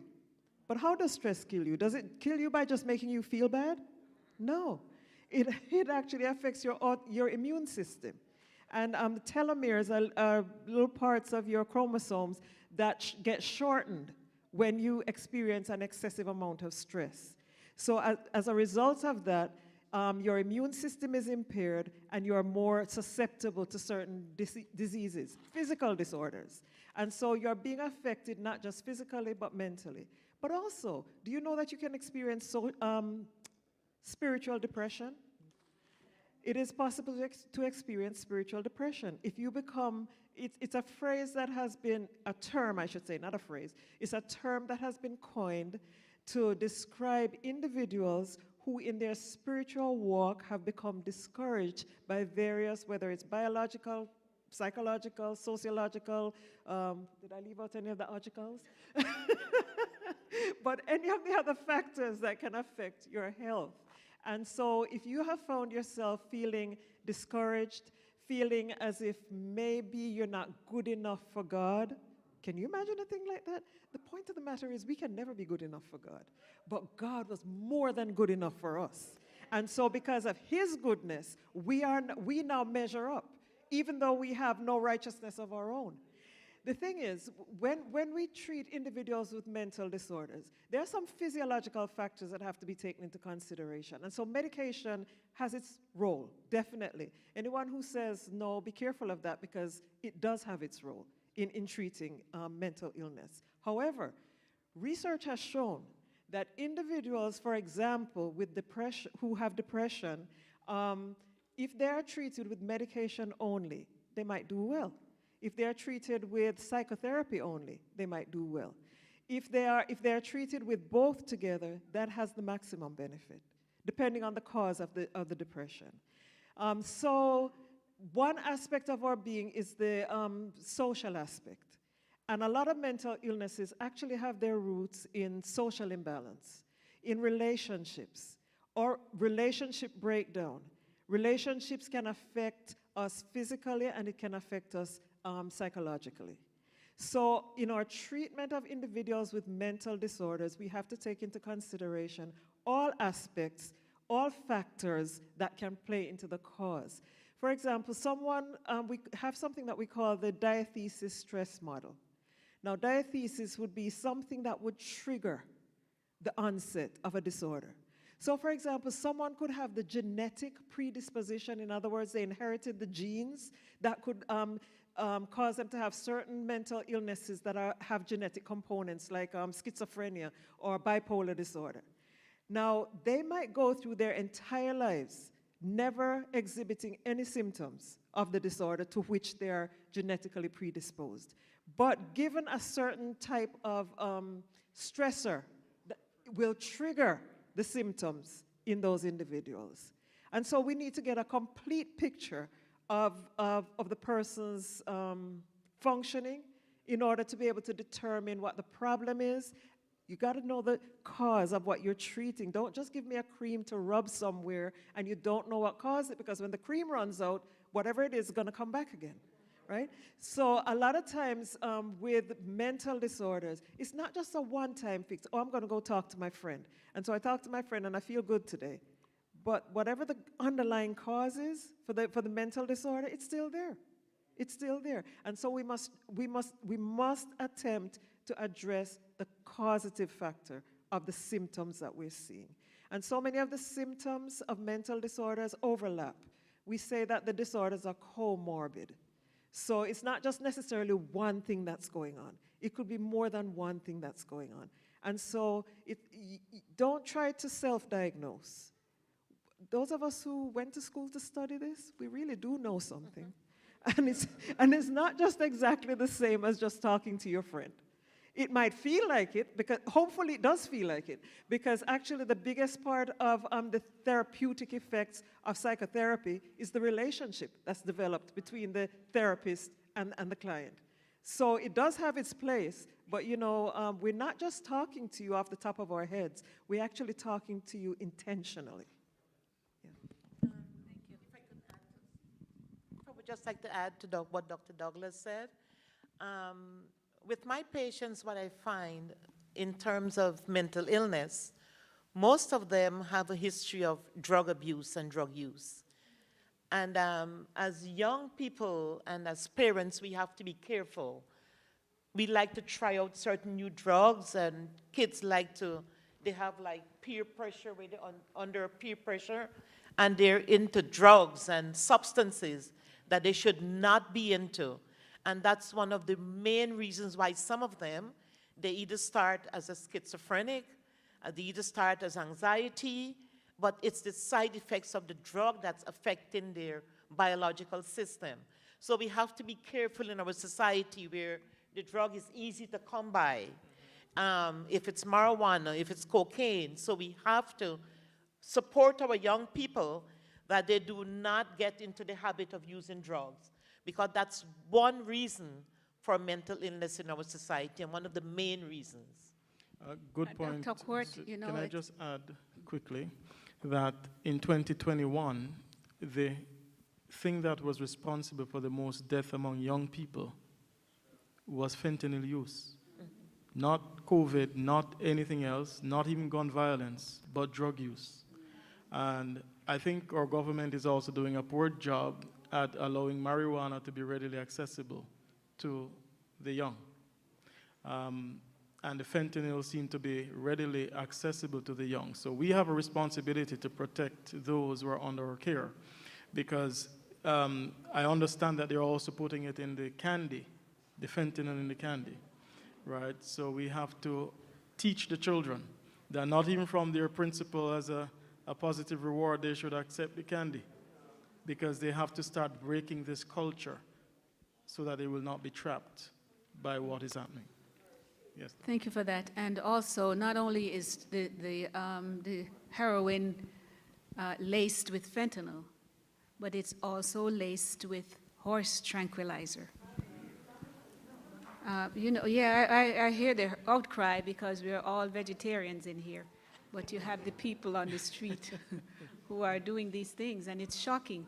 But what happens to these people is that because of the horse tranquilizer, when they go down, they do the gravity dance. Anybody knows about the gravity dance? Oh, Lord, all the vegetarians are here in this house. They take the drug, and they used to take them in private. Now it's open when we go to feed them and care for them out down there in Kensington. The number of people that are on substance abuse, has increased exponentially, and it is sad. And so they take the drug and they're going down, They never fall down. They never fall down. They just dancing. And when they go down, because the tranquilizer is now in the fentanyl with the heroin, when they get up out of that trance, that part of the body dies, because it takes a long time because of the tranquilizer. So this is not a joke. And we ought to protect our children, but we ought to also help the cause. When we come around, we shouldn't have to beg you to give us help to go there to give them blankets and food and things to help them, because those people, Jesus died for all of us and died for them too, and it hurts. I used to tell my friend, Sister Pam, stop the crying. She cries every 5 minutes about everything. But when she sees me crying, it's a big joke for her because it hurts me, but by the grace of God. So we ought to be careful and we ought to help to these things you did not know, because none of you eat pork, but we go out there and we are all vegetarians. I'm just joking about that, but we go to help the people. I'm euphemizing it. We go to help the people. And so this is important, that mental illness. Sometimes we as healthcare providers, we're careless too, because there was a physician. She lost 2 of her sons because, you know why? She went to give the anesthesiologist, and when she was finished with giving whatever the amount of drug was to that patient that she dealt with in the OR, she put the stuff, the rest in her pocket. What happened to that box that you put the stuff in? So when she goes home now, what happens? The kids know, and they overdose on that stuff. Understand? Carelessness. So and it hurts. You 2 of your sons died because of your pocketing this stuff. Why do you do that? And sometimes people take in Kensington, we are on the street. The people are doing their stuff, but we have people in their fancy homes that have the drugs in there. They buy that. They have their abortions in there with their doctors and all these things, and all the other stuff that goes on that we don't know about. And so we pray for one another and we do the work of the Lord. So this mental illness, especially this time of year where you have the SAD, you know what the SAD is, right? Seasonal affective disorder. Some of us, we get sad when it's dark. I could not live in the United Kingdom because that place is dark every day of the year. And I go there, and any Caribbean person that goes to live there, they come back crazy. Yeah, she said it's a myth, and it is. But I wouldn't want it. I would be one of those that would be coming back with a mental disorder based on not liking to be in the dark when the sun is supposed to be shining, because I'm from the Caribbean, where I like the light coming down on my skin. But put all of that aside, I just want to thank you all so much for coming in. And one last thing that we talk about is that how no, we're going to have questions. We have 15 minutes. Yes, Precious, you're the first one to pop out your question. But the last thing is I was looking at the physiological connection between anxiety, what part of the body does it really affect, and depression, what part of the body does that affect? Anybody on the team can answer that? You know, if you're anxious, what happens, Dr. Gordon? So anxiety tends to have a component of fear associated with it. And so there's a part of the brain that's called the amygdala, which is the midbrain. And that area deals with emotions. And so, for example, if someone has an overactive amygdala, it can cause you to respond to perceived danger that's not real, for example. That's an example. We're talking about the brain now and which parts of the brain are affected in that case. And the other parts of the body that would thrust. Well, the thing is, if the fear reaction is triggered, you're going to have that fear, flight, fright response that I talked about this morning. And so your adrenal glands are going to produce extra amounts of adrenaline and cortisol. And so the adrenaline is going to stimulate your heart rate. Your heart rate's going to go up. Your blood pressure's going to go up. You're going to start sweating more. Your pupils dilate. And I don't know if I forgot anything else. Okay, and then so that's the first part of that part of the adrenal gland that produces the adrenaline. That's your quickest response. But then cortisol kicks in as well, and so it's produced by another section of your adrenal gland. It's slower to take effect, but it lasts longer. Yes. The effects last longer. Right. And sometimes we even have difficulty losing weight because we have accumulated cortisol in our bloodstream because of ongoing stress. Thank you. And in addition to that, what it does, it affects the heart. And so you have heart disease and whatnot. And then what about the other one, the depression? Who will answer that one? Yes, in terms of how it affects your body, it Yes. does affect your thinking, your thoughts, and your behavior.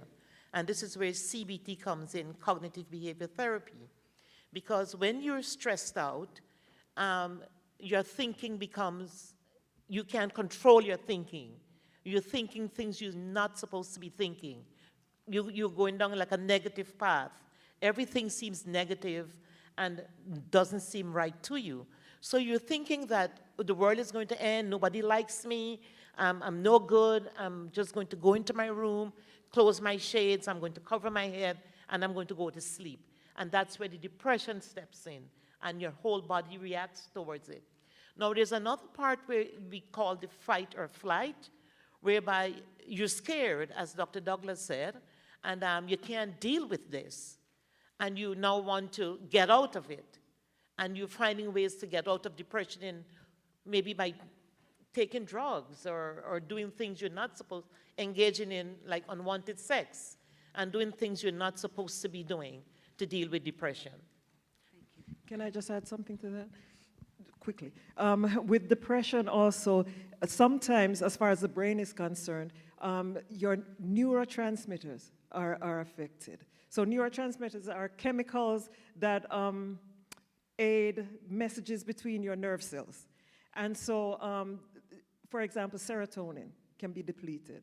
And that's why, well, these folks down here deal more with the medications than I do. But the SSRIs, serotonin, selective serotonin reuptake inhibitors are a type of antidepressants that are given to treat depression, in which case it kind of affects the level of serotonin in the brain so that there's more of it available to keep the mood elevated at any given time.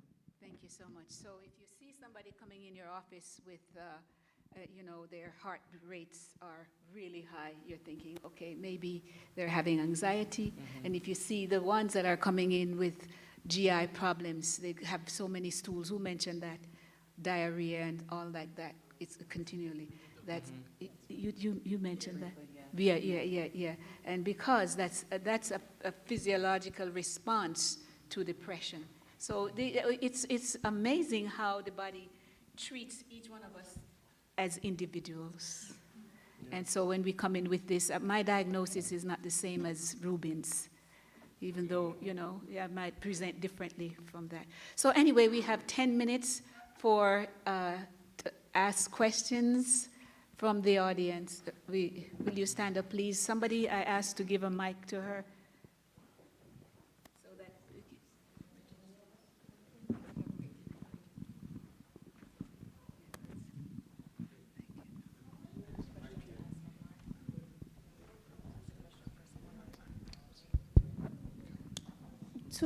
it's a question, but it's like two parts, and it's for young people, right? It's geared towards young persons.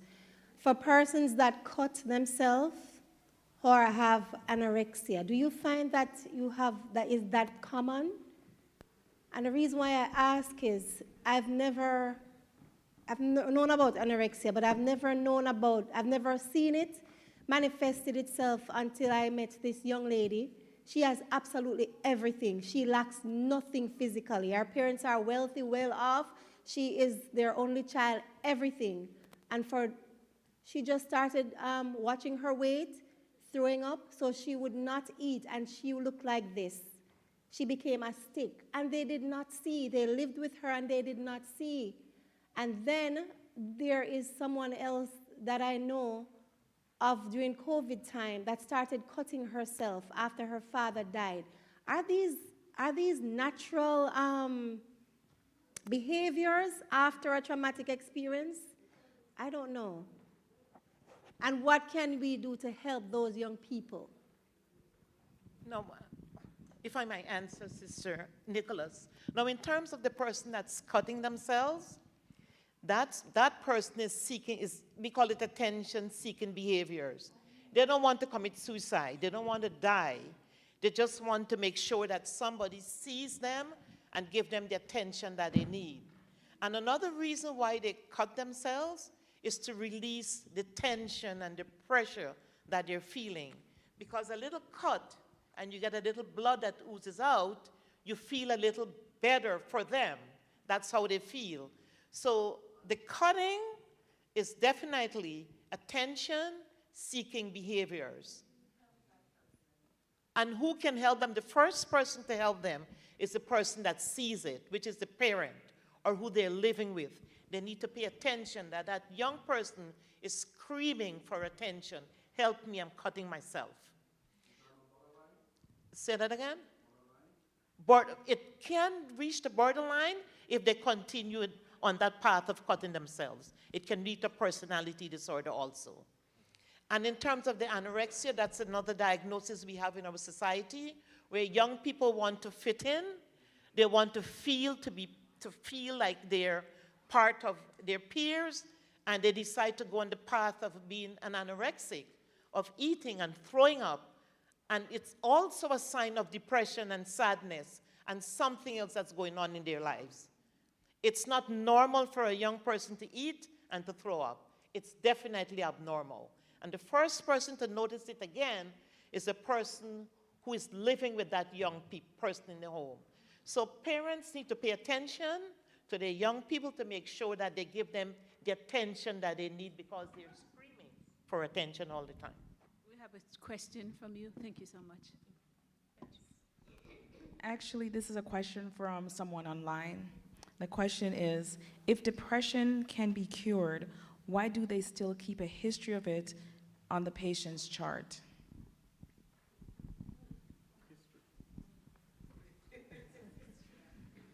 That's an interesting question. If I had cholecystitis, something wrong with my gallbladder, and I had it removed 7 years ago, it would remain on my chart because it is a part of my medical history that could possibly have an effect down the road on some other thing that went wrong with me. So just because something is cured, it is important to understand a person's history in treating them in the present. So it is that would be one reason why I can think of why it would remain on the chart.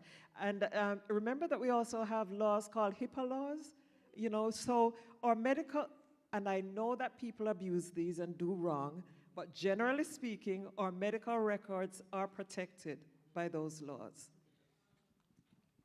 Plus, the thing that helped you in the past, your physician who is treating you in the future may need to know. All right. Thank you so much, Elder Adu. Yes. Is personality disorder part of mental illness?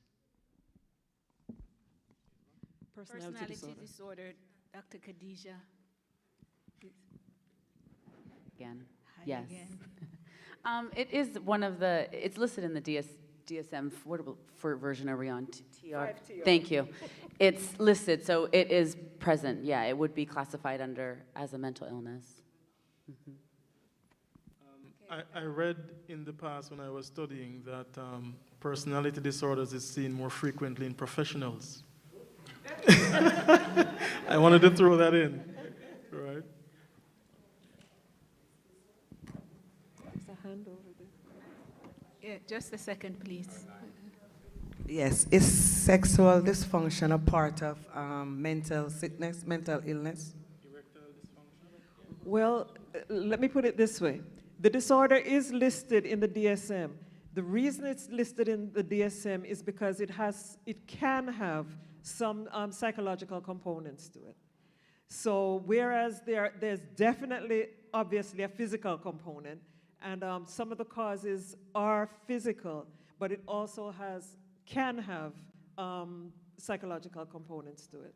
So the relations, for example, the quality of the relationship between the husband and wife might have certain factors, things going on that might be affecting the husband's ability to respond sexually. And so then it would have a psychological component to it. But you would never treat erectile dysfunction only from the psychological side. You would also first treat the medical cause of the problem, which is more frequently, the medical cause is more frequent than the psychological factors. be And high blood pressure. you hardly would ever get just the psychological factors by themselves. You understand what Okay. I mean? Yeah. Thank you so much. Patrice, you have a question? Yeah,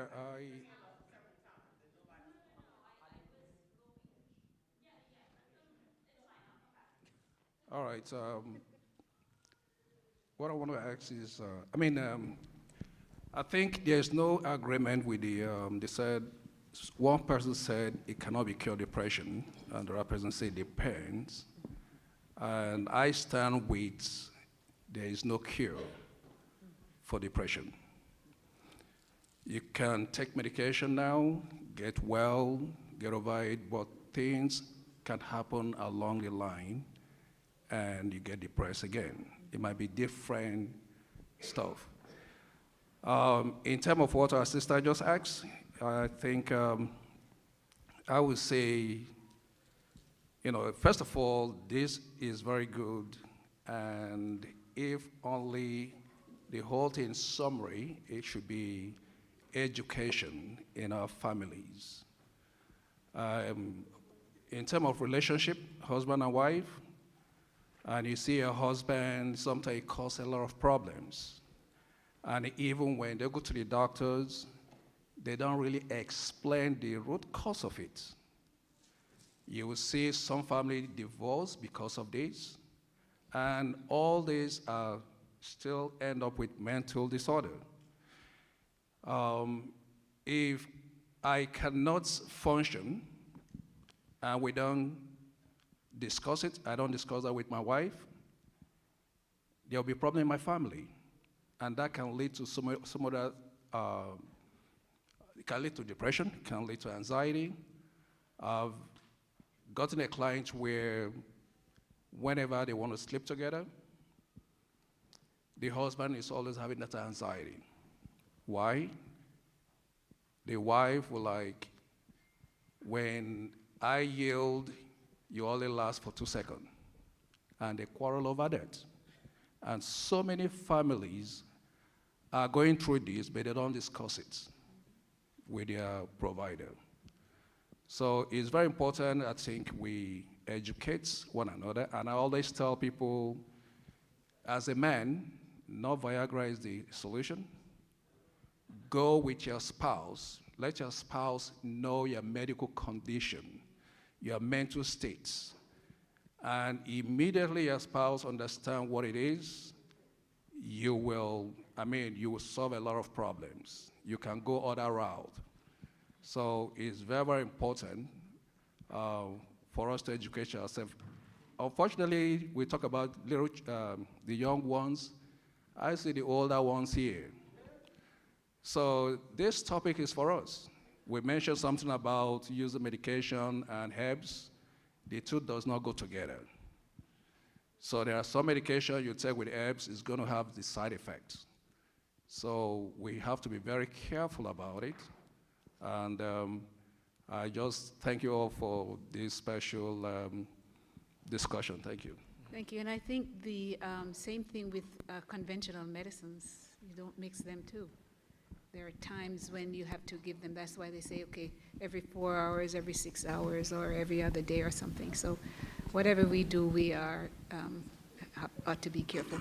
And well, you mentioned something very important about the family, the wife and husband, and that is maybe the panel can give you an answer. We are over time, but you can give another second to answer the question of counseling. Many times we have stigma against mental health issues. We have stigma against counseling, going for counseling because it's a sign of weakness. I am not a woman strong enough to keep my family together. I'm not a man strong enough or intelligent enough to keep my family together. So why do I have to go to counseling for this, that, and next? But it's important. So we ought to consider going to counseling. Would you agree, or you have something that you would like to say about that particular part of the medical help in mental health? And from the physical standpoint, how I deal with, and I'm going to go specifically to the ED, I look for root cause of challenges. And many times it is undiagnosed that a man may be deficient in zinc, for example, or magnesium. These are factors that play in brain function and erectile dysfunction, or even prostate health. That's one potential cause of the ED. Poor circulation due to high stress is an issue also.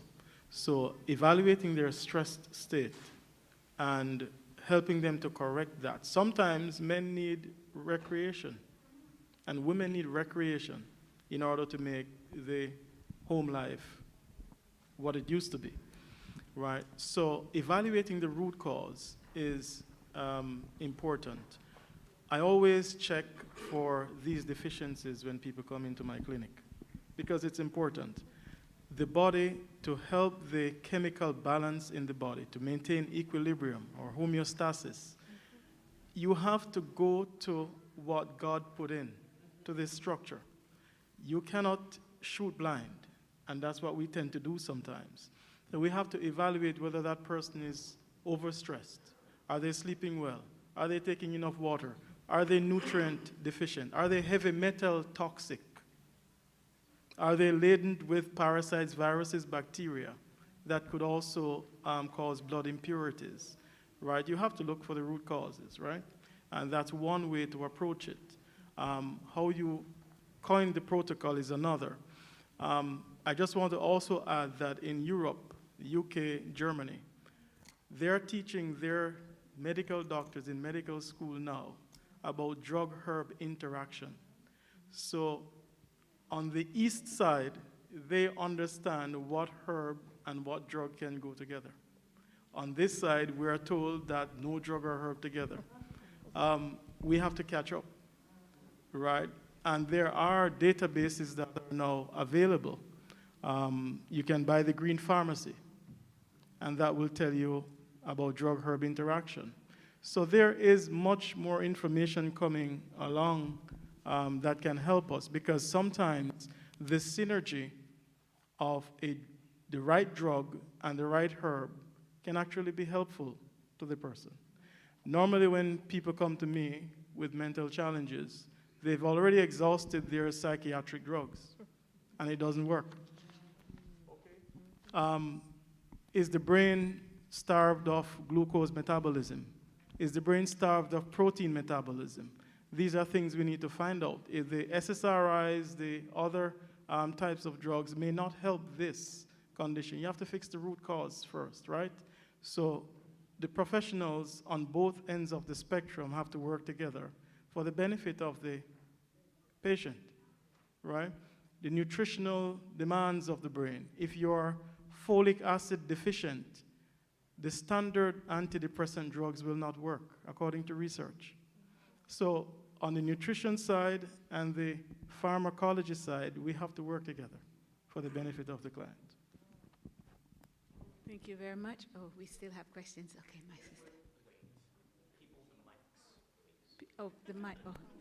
I'm sorry, my darling. Go ahead, Shadel.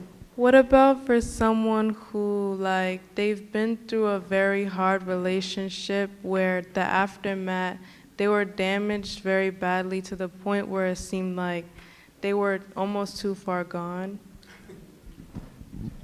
PTSD. Who will take that? I was thinking adjustment disorder, but I don't know. I'm not sure. What do you mean almost gone? Just clarify that a little bit for me.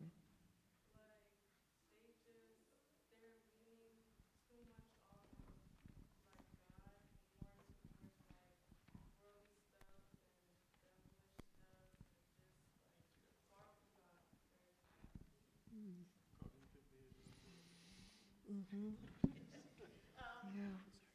Go ahead. Okay. What I would like to say is that this is where we talk about the holistic approach towards healing, whereby we need the spiritual, we need the social, we need the emotional. So this person is moving from God and going on the worldly side, so to speak. That person needs help, and sometimes we need professional help. If it's a person that you know, the person needs professional help. And what can help that person is, we talk about cognitive behavior therapy. It's a triad. We talk about the thoughts, behaviors, and actions. Your behavior controls your thoughts and your actions. So that person's behavior is different. The thought is different, and the action is different. And that's when the person definitely needs to sit down and have some therapy to process what's going on in their minds and their feelings. So some therapy might and will definitely help that person. I almost want to say, because I tend to be a little bit conservative in this, that I would want to know that individual and understand their story better.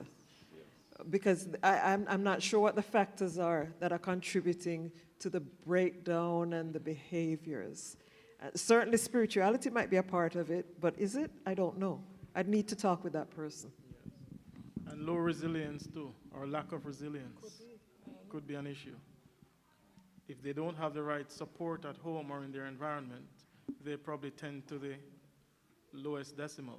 So if they have the right support and guidance and mentorship, and also the cognitive behavioral therapy, Dr. Court, will identify that this new behavior may be more risky with more deleterious effects if it goes wrong. So it's about showing them the different potential impacts. You've made a mistake here, you've lost here, but it doesn't mean that you have to lose in the future. If you continue on the wrong path, you may actually end up in a worse situation. So that needs to be pointed out to them. All right. Oh, we got hands all over the place. The one with the mic. Are you wrapping up? Yes. Okay. Go right ahead, please. No problem. I wanted to, good evening. The question about anorexia nervosa and borderline were the two that I was going to address, so I'm going back in time a little here. Anorexia is, you mentioned, two really important components. It's that that person is in a higher socioeconomic bracket. It is very common within that sect, and that's where you're going to find it most times. It develops a lot from just not being paid attention to in the household. While someone might have many financial, what should I say, physical things, the emotional aspect is missing in the household. And many times they will start behaviors like cutting, and they may go into things like eating disorders. Borderline personality disorder is very complex as well, and that starts usually in childhood, and it usually develops over time based on how they have different coping mechanisms, poor coping along the lines, that'll sort of develop into that. I'll just speak on that briefly. All right, so we have come to the end of this program, and I hope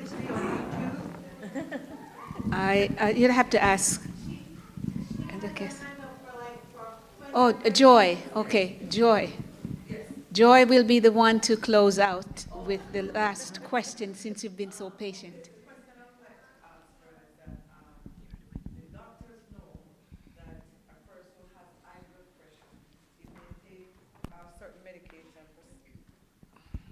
If they take certain medication, they know that they will have some dysfunctional problem there.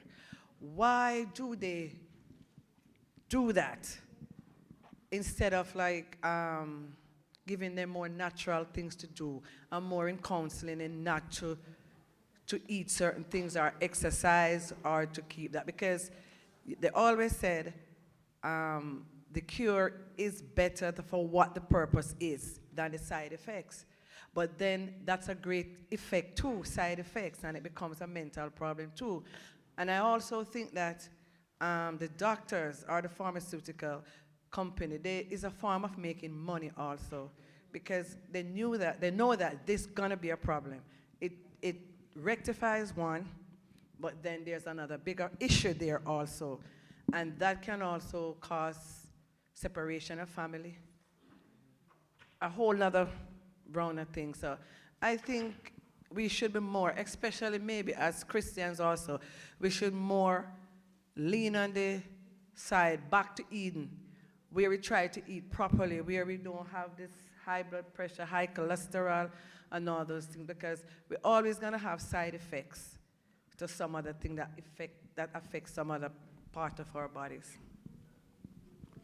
So, you might get.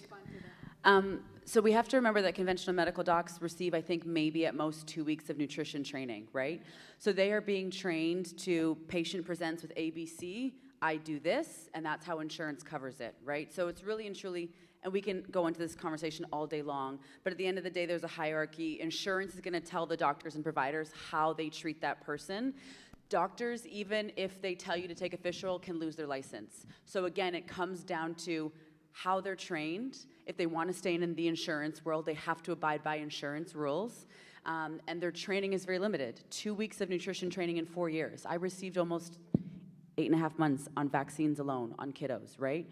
So there's a lot that happens and differences. So that's, I mean, you can't fault them fully because that's all they know.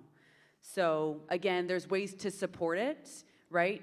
Diet, lifestyle, stress, moving your body, drinking water, and then, you know, working to get off of the medication so that you don't have the dysfunction that's arising and occurring. Okay, so that is saying then that the patients have a responsibility in all of this, right? We have to live life So we can't always blame the doctors or whomever else for what we're doing. If you're taking medications that are causing you to have impotence problem, then you go back to the physician and said, look, man, this is causing trouble in my bedroom. Is there something else that we can use, that you can prescribe to me? That's your prerogative. That's your business to ask. And so if they're going to walk around or not do, the patient himself or themselves will not take responsibility for that and walk around moping and getting depressed, when you can simply say, look up this thing. Everybody looks on the internet for everything. Okay, this Deer Park water, 100% natural, is it? You look everything up on the internet. So you look up what is the cause of, you know, my problem right now? What is it that I'm doing? Is this the medication? Because it never happened before. You reach back to your doctor. Talk to the doctor about it. I see a young lady right there with her hand way up in the air. Do you have a question, Precious? Oh, who is that person that wants to share a question, to ask a question? Who is that person, Precious?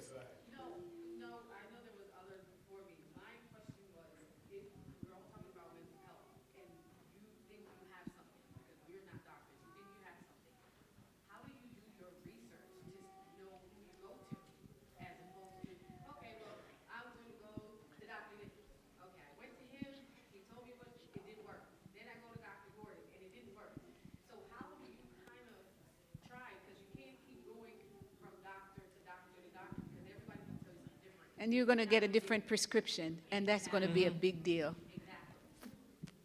All right, the question is for the professionals.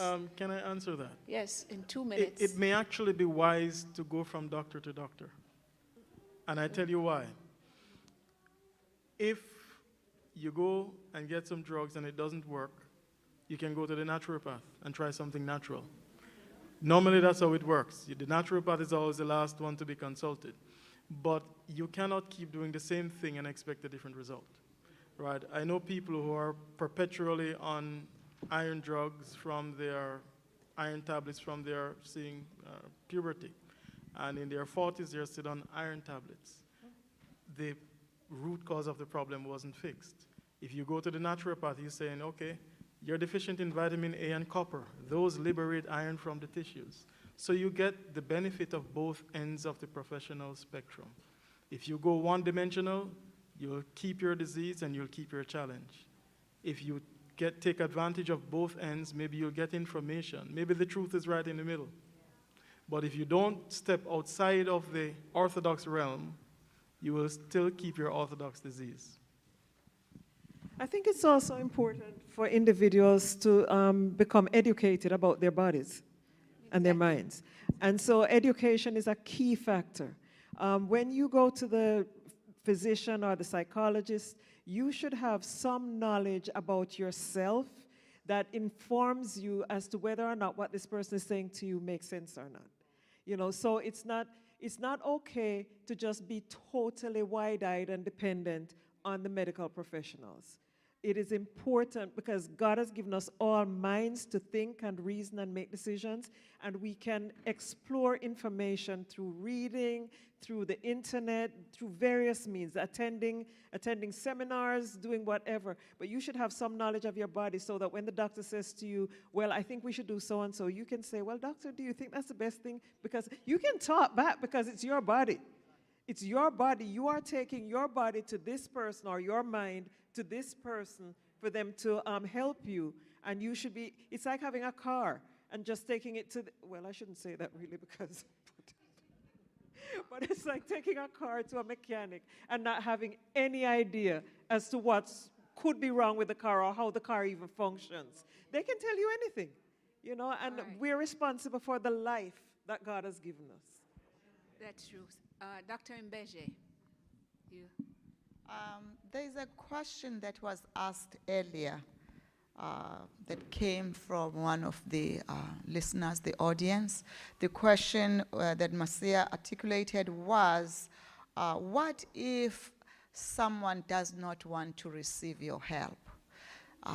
They are rejecting your help if you are trying to assist them as people who have mental health illness.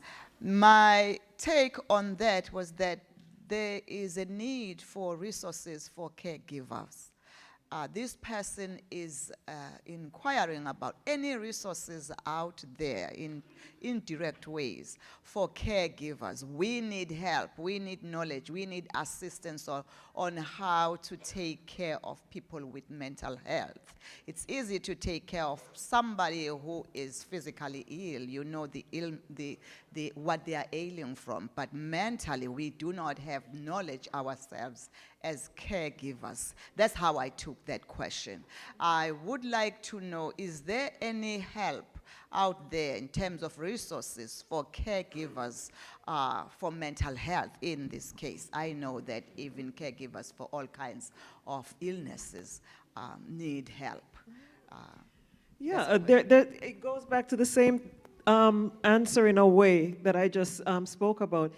Each individual is responsible for getting knowledge, whether it's through taking a course, speaking to a medical professional, going on the internet. There are websites, that the NIH website, for example, that or is it NIH and CDC, that has oodles of information about all the various physical and mental disorders.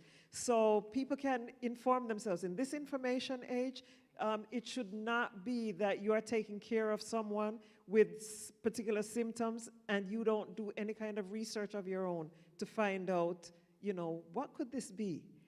There's simple things. You don't have to be a medical professional, but you can check out these websites. You should know what are some common symptoms of depression, common symptoms of anxiety, because those are the two most prevalent mental disorders that there are. So there are seminars that are offered by the church.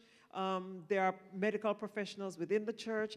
There's the health ministry department that has information. There is the general conference, NAD, that you can go on, you can get so much information.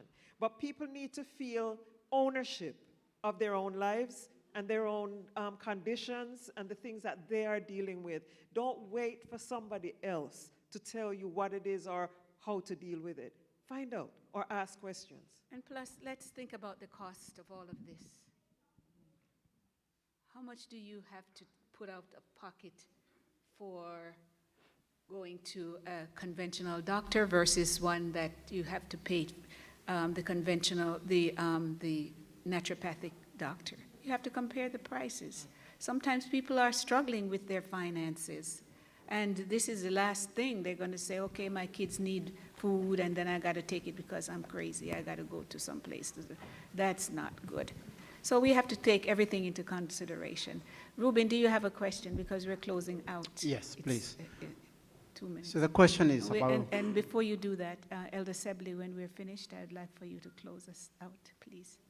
Yeah, for the longest time, we knew legal use of marijuana was both illegal and against our spiritual principles. As time goes, it's been almost pushed as very legal, but our youth across the country and in our church, most likely they are looking at it in a confused manner. The fact that now it's being overly legalized, how can you all confirm as doctors that it has serious damage to human mental health, and how do you go about it for prescriptive use? You're talking about marijuana? Marijuana. Okay. And we have shops across the country now. Yeah, so now it's been legalized in a number of states. I think Maryland is next. And there's the idea that it is not dangerous. It is particularly damaging to the developing mind. So our teenagers, who are the most likely to, try to use it experiment on it in a recreational manner. And that is the brain that's going to be affected most because it's still in a developing state. We know, for example, for a fact through research, examples, cases that we've done ourselves, that young people tend to lose motivation as a result of the use of marijuana.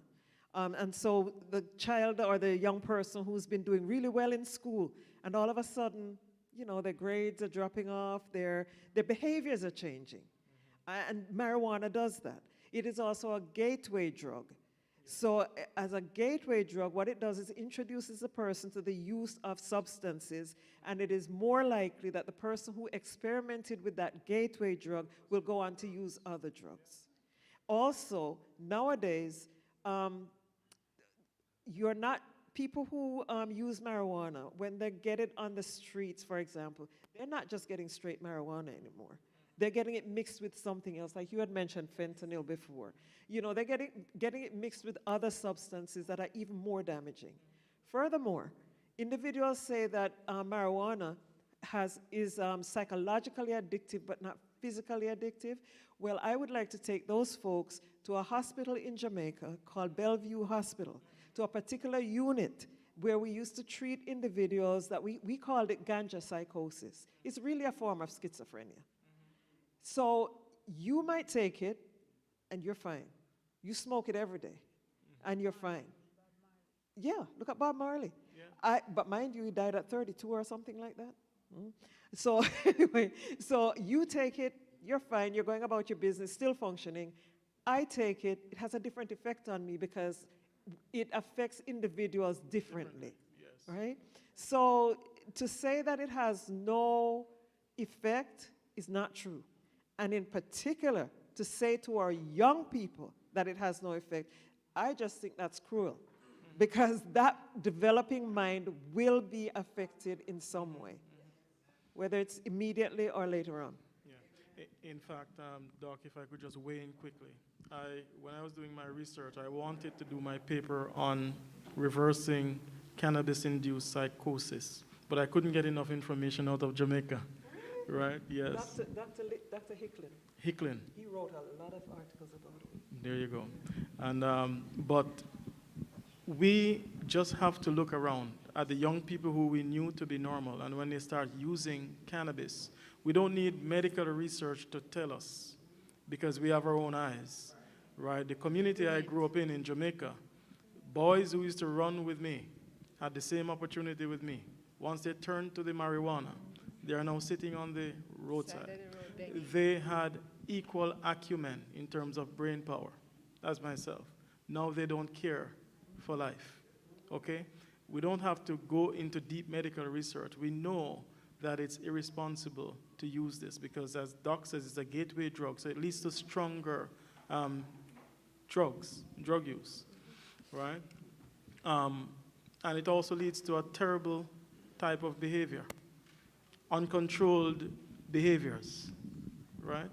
So, and I think our government is being irresponsible, legalizing it state by state. And our voice as the church need to be heard, right? Yes, go ahead. Yeah, because what you just said just stirred a thought that I had earlier on. As a church community, we have a powerful responsibility to make sure that our young people and people in general become knowledgeable about the things that we're talking about today. Because it's not just the gospel about Jesus died on the cross to save us from our sins. Yeah, that's true. But he didn't just die to save us from our sins so that we can go to heaven. He died so that we can have a more abundant life in the present. And when people are doing things that are harmful to themselves and we know about it and we're not sharing that with anyone, we're responsible. We need to create safe spaces in here that we can talk to people about the problems, the addictions, because there are addictions even within the church community. Yes, that's true. So we're grateful.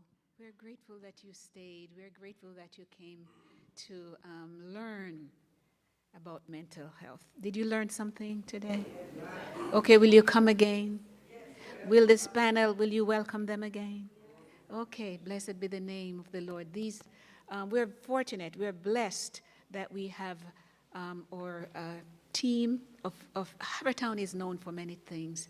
And I've been doing this thing for more than 25 years in this church to make sure that we teach people. We have the message, the health message, and we ought to not keep it to ourselves. We ought to share it, and I'm glad that we were able to share it with those online and with those that were able to benefit from the big plethora of and wonderful messengers of medicine, and to come in and to share with us and to explain some of these things, to teach us some of the things that we need to know. So what's the next topic? What do you want to discuss with them the next time, or someone else? Think about it and send the information to me. So I want to present to you our team. Of course, the pastor is the pastor and the first elder. They're on the team of the mental health ministry, and everybody else. But I have two team members over there. Patrice Poreka works like I don't know, my son Norman used to say he works like a rented mule. I don't know, you know, the Niles, we got jokes all over the place. Sister Roz, thank you so much, both of you, for doing all that you could do to make this happen. Where is Imani? Maybe Imani left, a young woman that wanted to be a part of the team and asked me. I was so outdone because, you know, to come to an old bat to ask, can I join the team? That meant something. So people, whomever you are, and if you want to join us, you'll be taught. We want to teach you. I want to leave this ministry to somebody so that they can carry on the legacy. Because like I said, the aging process is not reversible. And as we're getting older, we ought to share the things that we love and the things that we learn to the younger people. Teach them. When we say, okay, eat this, eat that, why are you bringing cookies and pies then? That's not what we're eating. We want fresh food as best as they can and organic as best as they can to feed our children, and the candies and the this and the that we see when we go into our families' homes. And we grieve over them, but we can't say anything because that's what they do and they're on their own. So it's our business really to teach the young people, to teach the older people as well. As we get a little bit older, our taste buds are not great. So we pile on a lot of sugar and a lot of salt on things. So we ought to care for one another, care for them. And what we learn, share it. Send it away somewhere, to Jamaica somewhere. Call up your friend, your neighbor. Make some goodies for Christmas and give it to them. Get the recipes from Patrice and from Roz and others. And Sister Clover is one of the best ones in here, the cooking. I'm not going to even point her out. Is she still here? Okay. All right. Anyway, she can make Jamaican black cake without eggs and rum and all that kind of stuff. It's wonderful. It's beautiful. It tastes really nice. No rum, no eggs, no mess. Oh, you can, even I. You know, I don't like to eat plenty stuff. I like different tastes and whatnot, mixture and all kind of gooky. Yeah, but yeah. Oh, Sister Clover, you need to stand up.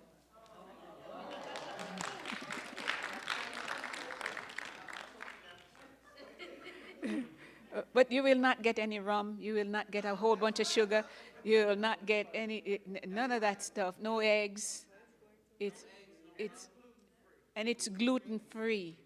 Yeah, gluten free. Yeah. So what we're going to do, and I'm going to end this. But one of the other plans that we have for this church for the coming year is that we will, after Sabbath afternoons, we will have our presentation about different foods, the minerals, and the vitamins that are in foods. And then after that, maybe on a Sunday afternoon, we can have cooking classes. But we look at the screens that we have here. Aren't they beautiful? We thank the IT people for putting them up. And we can learn, we can teach one another how to make bread. You know, the guys, you know these guys around here. Do you know Elder Charles Adu? Adu, stand up. Adu knows how to cook. This is my Ghanaian brother. He knows how to cook. He acting like he don't know how to cook stuff. He does know. And Brother Samson, you know, I don't know about Joseph, but anyway, these two here, the Ghanaian and the Kenyan, they know. These guys know how to do things. And they're helpful. I don't know about Wolo either, but anyway, I know about these two right here. They know how to cook. And it's a fun time that we'll have together just to learn what it means to eat a head of lettuce freshly grown in your garden. And all the people that plant stuff, Sister Clover is one of those people that plant stuff, and others that, and we share together. Sometimes I'm not thinking, oh, what am I going to eat now? And Sister Clover has that food ready, and she's spoiling me with all that stuff. So I thank God. And we have 23 different nations here. People know how to make food and make them in a simple, easy way to eat. So we'll work on that. And we want to thank the panelists, every one of them, for coming. Would you give them a hand? Dr. Nicholas, Dr. Gordon, that gave us a powerful message today, and here to continue. Dr. Khadijah Douglas. Oh, the line is not here today. Maybe next.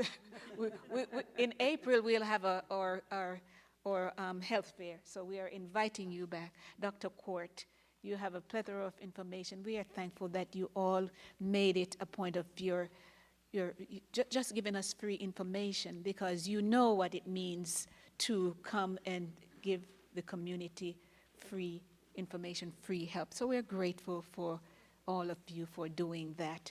And so now we have some gifts for you. And did you sign my name on there? Patrice?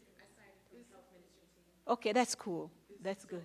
So these with the bows on it belong to each one of you. Have their names in there. We'd like to, this is just a token. This Dr. Court is right here. Joshua, can you come and help them, please? One is for...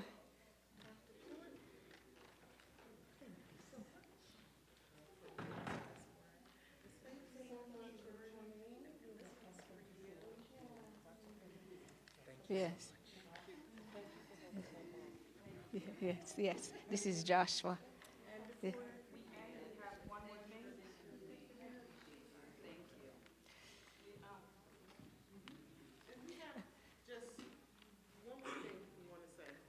Okay. You want the mic? Sure.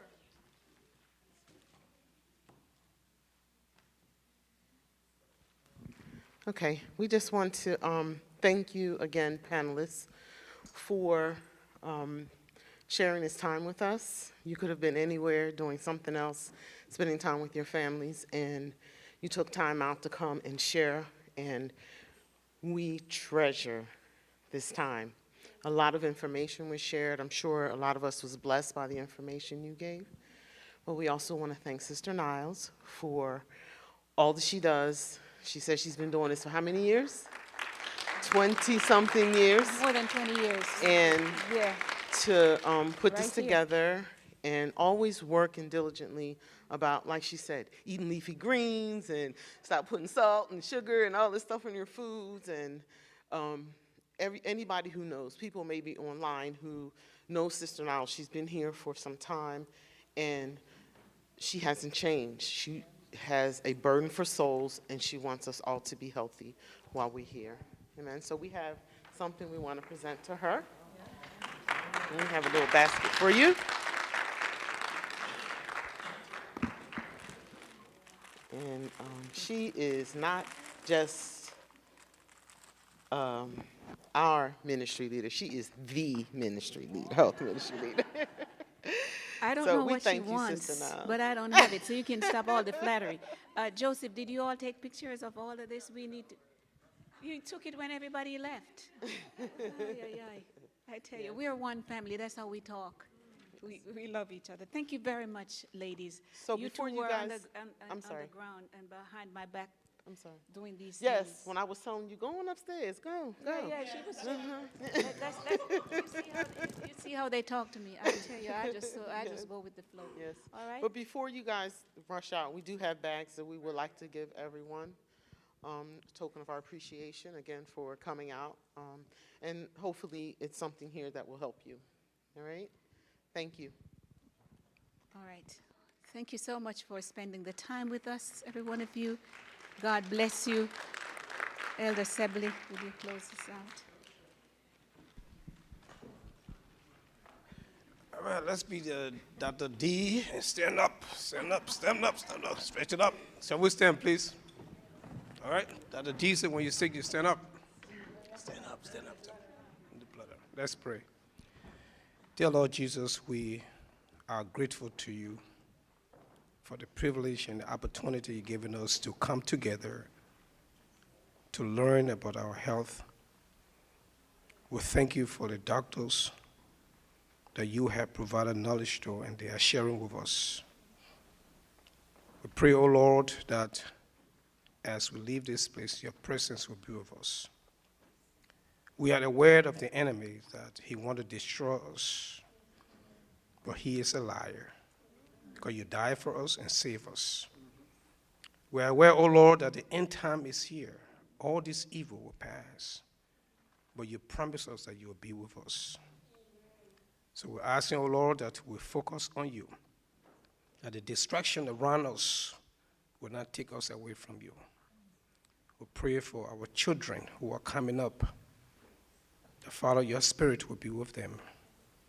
You will let them learn these things that we are sharing with them, and they will wing their eyes on our mistakes, and they will learn and do better than we are doing.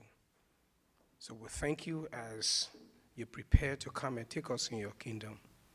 Help us, Lord, to be ready when you return. In Jesus' name I pray.